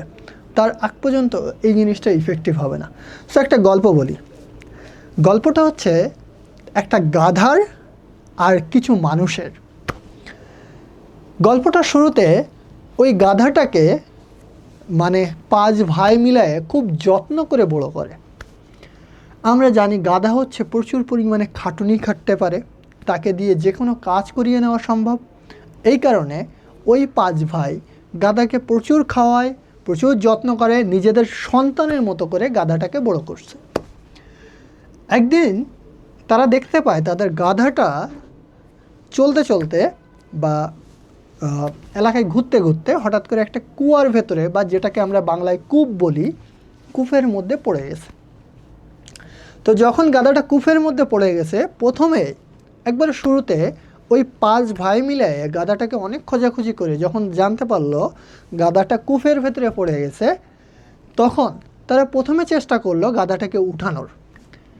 গাধাটাকে যখন উঠানোর চেষ্টা করলো, তখন গাধাটাকে আর উঠানো কোনোভাবেই সম্ভব ছিল না। এই ক্ষেত্রে তারা কি করলো? তারা প্রচুর পরিমাণে মানে দুশ্চিন্তাগ্রস্ত হয়ে গেল যে তাদের পছন্দের গাধা, সন্তানের মতো করে লালন পালন করা, এই গাধা পড়ে গেল, এখন উঠাবে কি করে? কোনো উপায় না দেখে তারা ভাবলো যে গাধাটাকে কিভাবে মেরে ফেলা যায়। কারণটা হচ্ছে গাধাটা প্রচুর চিৎকার করতেছিল এবং তার চিৎকারটা ছিল হৃদয় বিদারক। তার মানে গাধাটা হচ্ছে কান্না কান্না কণ্ঠে বারবার চিল্লাচ্ছিল, যেহেতু পোষ মানানো একটা গাধা। এই ক্ষেত্রে যেটা হলো, ওই 5 ভাই মিলায় ডিসিশন নিল গাধাটাকে মাটি চাপা দিয়ে মেরে দিবে, অর্থাৎ কুয়ার ভেতরে মাটি ফেলায় দিবে। এক্ষেত্রে ওই 5 ভাই মিলায়ে কুয়ার চারপাশ থেকে মাটি নিয়ে এসে কুয়ার ভেতরে ফেলাতে লাগলো, যাতে গাধাটার উপরে পড়লে গাধাটা আস্তে আস্তে ওখানে দাফন হয়ে যায় বা মাটির ভেতরে মারা যায়। সেক্ষেত্রে এই যে মাটিটা তারা বারবার ফেলাতে থাকলো, গাধা কী করলো? গাধার উপরে যখন মাটি পড়ে, গাধা গা এমনভাবে ঝাড়া দেয়, দিলে গায়ের ওপর থেকে মাটিগুলা তার পায়ের দিকে পড়ে। এটাই তো হওয়ার কথা। মনে করেন আপনি আমার মাথার ওপরে মাটি ফেলালেন, তখন আমি যদি মাথাটা এমন করি, তাহলে কি হবে? মাটিগুলা এই সাইড ওই সাইডে পড়ে যাবে। সেক্ষেত্রেও সেম হলো, মাটিগুলো পড়া শুরু হলো। এই ক্ষেত্রে এরকম করতে করতে গাধাটার পায়ের দিকে যখন মাটি পড়তে থাকলো, তখন গাধাটা আস্তে আস্তে ওপরে উঠতে থাকলো এবং একটা সময় পরে এসে গাধাটা ওপরে উঠে গেল। এইখান থেকে আমরা কি বুঝলাম? দেখেন, আমাদের জীবনেও এরকম অনেক সমস্যা, চলার পথে জীবনে যত বড় হবেন তত দেখবেন আপনার গায়ের ওপরে বিভিন্ন ঝামেলা এসে পড়তেছে। হতে পারে যে পড়াশোনার রিলেটেড, পড়াশোনার বাইরের জীবনের, ফ্রেন্ড সার্কেল রিলেটেড, বা যে কোনো কিছু হটএভার। এরকম সমস্যা আপনি যত বড় হবেন তত আপনার ওপরে এসে পড়বে। তো তার মানে কি? আপনি ভয় পেয়ে ওই গাধার যদি ওইখানে মারা যাইতো, সে যদি গায়ের ওপরের মাটিগুলোকে নাড়াচাড়া না দিত, ও তো মারা যাইতো। আপনার কাজ কি? গাধা যদি এতটুকু বুদ্ধিমান হয়, আপনার উচিত না আপনার গায়ের ওপর যে সমস্যাগুলো পড়তেছে এই সমস্যাগুলোকে কি করা, এই সমস্যাগুলোকে এভাবে ঝাড়া দিয়ে ফেলায় দেওয়া। সো আপনাদের লাইফেও এরকম অনেক প্রবলেম আছে, আমি জানি, কারণ আমি আপনাদের লাইফটাকে পার করে আসছি। এখন আপনারা কি প্রকৃতির কাছে হার মেনে নেবেন, নাকি এই প্রবলেমগুলোর কাছে নিজেদের হার মেনে নেবেন, নাকি প্রবলেমগুলোকে এরকম ঝাড়া দিয়ে ফেলায় দিয়ে আপনারা হচ্ছে নিজেদেরকে সামনে আগায় নেবেন? ঠিক যেমনই গাধাটা কূপ থেকে বের হয়ে আসছিল, আপনারাও কি সেম কাজটা করতে পারবেন কি না? আমি জানি আপনাদের লাইফে অনেক অনেক প্রবলেম আছে যেগুলোর অ্যাকচুয়ালি কোনো সলিউশন নেই। সো যেটা সলিউশন নেই সেটার চিন্তা বাদ দেন, আপনি বেঁচে থাকলে পৃথিবীতে সব কিছু হবে। সো আপনার কাজ হচ্ছে সামনের দিকে ফোকাস করা। যখন জীবনে আপনি ভালো কিছু করবেন, তখন যে ব্যক্তি আপনাকে পিছে থেকে টেনে ধরছিল সেও বলবে ও আমার ক্লোজ ফ্রেন্ড ছিল, ও আমার রুমমেট ছিল, ও আমার বোন ছিল। দেখবেন দূর সম্পর্কের কোনো বোন পরিচয় দিবে ও আমার আপন মা পেটের বোনের মতো ছিল। সো আপনাদের কাজ হচ্ছে নিজের লাইফটাকে ফোকাস করা। আপনারা 9-এর যারা স্টুডেন্ট, তাহলে তাদের হাতে কিন্তু বেশি সময় নাই, তারা হচ্ছে 10-এর জন্য অলরেডি প্রিপারেশান নেওয়া শুরু করেন, এবং সাথে যেটা করেন এসএসসিতে একটা ভালো রেজাল্টের চিন্তা করেন। আপনি যখন ভালো রেজাল্ট করবেন, বিশ্বাস করেন এই ভালো রেজাল্টটা শুধু আপনার না, এই ভালো রেজাল্টটা আপনার বাবার, এই ভালো রেজাল্টটা আপনার মায়ের। ওই যে দুইটা মানুষ আপনার জন্য পরিশ্রম করতেছে, দিন রাত খেয়ে না খেয়ে আপনার জন্য চিন্তা করতেছে, ওই দুইটা মানুষের জন্য আপনার তো কিছু না কিছু দেওয়া উচিত। এটা তো আপনিও জানেন, দোকানে গিয়ে 5 টাকা দিলেই দোকানদার আমাদেরকে একটা কলম দেয়, তার মানে কোনো কিছুর বিনিময়ে কোনো কিছু হয় না। সো ওই যে দুইটা মানুষ আপনার জন্য এত পরিশ্রম করতেছে, আপনারও তাদেরকে কোনো কিছু বিনিময় হিসেবে দেওয়া উচিত। এটার জন্য লাইফে যেখানেই যে প্রবলেম আসুক না কেন, সব কিছুকে স্টপ করে দেন। স্টপ করে দিলে আপনার লাইফের সব প্রবলেম সলিউশন হয়ে যাবে। আপনাদেরকে একটা রিসার্চের কথা বলি, অর্থাৎ গবেষণা। একটা বড় অঙ্কের স্টুডেন্টের উপর গবেষণা করে দেখা গেছে, যাদের ফোনের স্ক্রিন টাইম 50%-এর নিচে নামাতে পারছে তাদের সফলতার হার অনেক বেশি। তার মানে আজকে যদি আপনি 3 ঘন্টা ফোন দেখে থাকেন, আগামীকাল থেকে চেষ্টা করেন ওইটাকে 2 ঘন্টায় নামায় নিয়ে আসার, তারপর দিন থেকে চেষ্টা করেন ওইটাকে 1 ঘন্টায় নামায় নিয়ে আসার। যত বেশি পরিমাণে আপনি এখান থেকে কমায় আনতে পারবেন, তত আপনার লাইফের সফলতা কাছাকাছি থাকবে, এটা মাথায় রাখেন। আর আপনি যত পরিমাণে আপনার ফোনের স্ক্রিন টাইম বাড়তে থাকবে, অর্থাৎ আজকে 4 ঘন্টা, কালকে 6 ঘন্টা, তারপর দিন 7 ঘন্টা, আপনি এটা ধরে নেন আপনার পতন খুব সামনাসামনি। আপনি খুব বাজেভাবে সাফার করতে যাচ্ছেন, এবং সেটা লাইফে এত বাজেভাবে সাফার করবেন। একটু আগে যে বোনটার কথা বললাম না, বলছিল যে আমার আপন মায়ের পেটের বোন, এ তো হচ্ছে দূরের বোন ছিল। কিছুদিন পরে গিয়ে দেখবেন নিজের আপন বোনই বলবে, তোরে তো আমার বোন বলতেই ঘৃণা লাগে, তোরে তো আমার ভাই বলতেই ঘৃণা লাগে। সো এই পয়েন্ট ক্রিয়েট হওয়ার আগ পর্যন্ত আমি আপনাদেরকে রিকোয়েস্ট করব, পড়াশোনায় মনোযোগী হন। স্পেশালি যারা 10-এর আছেন, আপনাদের কিন্তু সময় নেই। পরীক্ষার আগে আসলে দেখবেন অ্যাকাউন্টিংয়ের হিউজ সিলেবাস বাকি, ফাইন্যান্সেরটা বাকি, ব্যবসা উদ্যোগেরটা বাকি। সো কমার্সের 3টা সাবজেক্টে A+ ছাড়া আপনার A+ পাওয়ার চান্স 50%-এরও নিচে। আপনি যদি এই 3টা সাবজেক্টে A+ না পান, আপনি A+ পাবেন 50%-এর নিচে আপনার প্রবাবিলিটি বা সম্ভাবনা। সো আপনাকে সবার আগে এই 3টা সাবজেক্টকে নিশ্চিত করতে হবে যে আপনি এই 3টা সাবজেক্টে A+ পাওয়ার যোগ্যতা সম্পন্ন। সো আশা করি বুঝতে পারছেন গল্পটা থেকে আসলে আমরা কতটুকু কী শিখতে পারলাম, রাইট? কারোর কোনো ধরনের কনফিউশন আছে? আমি আপনাদেরকে আজকের লাইভ ক্লাস থেকে জাস্ট একটা রিকোয়েস্ট করি, সবাই ফোনের স্ক্রিন টাইম কমায় নিয়ে আসেন। পারবেন কি না? ফোনের স্ক্রিন টাইম আজকে যেটা আছে, স্টিল নাও এখন যেটা আছে, সেখান থেকে আপনারা আগামী 1 মাসের মধ্যে 50%-এ কমায় নিয়ে আসবেন। পারবেন? সবাই কথা দিচ্ছেন আমাকে যে অর্ধেকে নামায় নিয়ে আসবেন, আপনার সফলতা কাছাকাছি আসবে।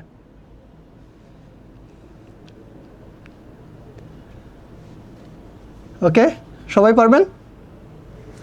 যে আজকে 3 ঘন্টা থাকলে আগামী 1 মাসের পরে গিয়ে যেন আপনার স্ক্রিন টাইম 1.5 ঘন্টার নিচে থাকে। এটা সবাই পারবেন কি না? আমাকে যদি কথা দেন তাহলে আমি খুব খুশি হব।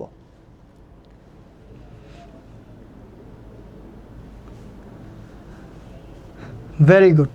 আমি খুব খুশি হইলাম যে আপনারা হচ্ছে আমাকে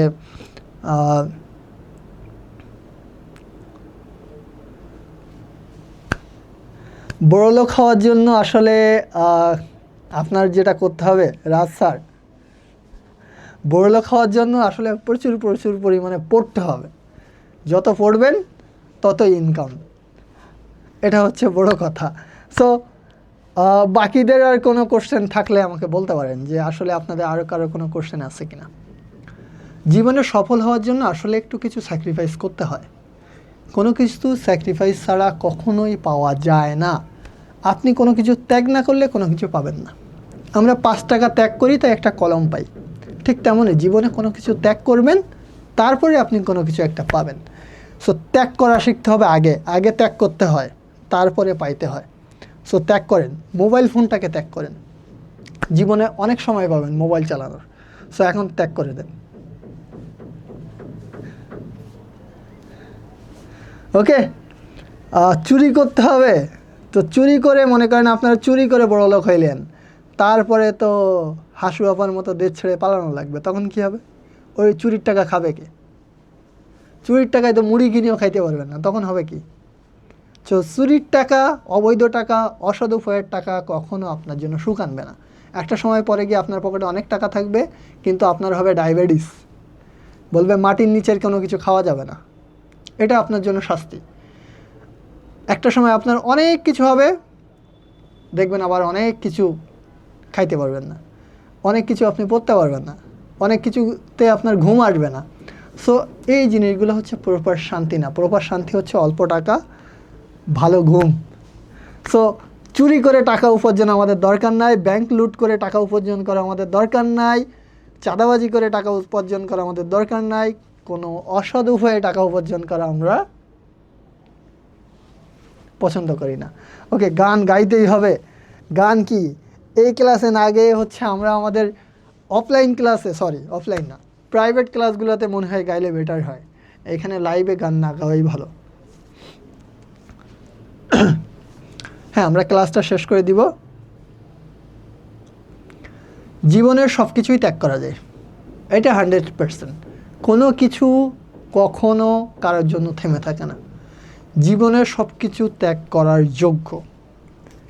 যদি তাই না হতো তাহলে পৃথিবীতে একজন ব্যক্তি মরে গেলে পুরো পৃথিবী থমকে যাইতো, পৃথিবী আর চলতো না। দেখবেন তো কোনো এলাকায় একজন ব্যক্তি মরে গেছে, ওই এলাকায় কি দোকানপাট সব বন্ধ হয়ে যায়? নিশ্চয়ই যায় না। ইভেন যে এলাকায় বা যে বাড়িতে মারা গেছে সেই বাড়ির কিন্তু ভাত রান্নাটাও বন্ধ হয় না। ওই বাড়িতে রান্না না হলেও পাশের বাড়িতে রান্না করে কিন্তু ওই বাসায় খাবার নিয়ে আসা হয়।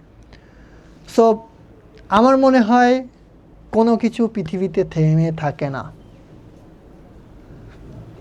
সো এটা হচ্ছে মূল জিনিস। আশা করি সবাই বুঝতে পারছেন। আজকের ক্লাস আমরা শেষ করব। আপনাদের জন্য পুরো ফাইন্যান্সের একটা কমপ্লিট গাইডলাইন দিলাম এবং বললাম কিভাবে পড়বেন। সো আশা করি সবাই হচ্ছে ভালো থাকবেন, এবং যারা আমাদের এডু পরিবারের বাইরে আছেন তাদেরকে তো আমি এক ক্লাসে সবটা শেষ করা সম্ভব না।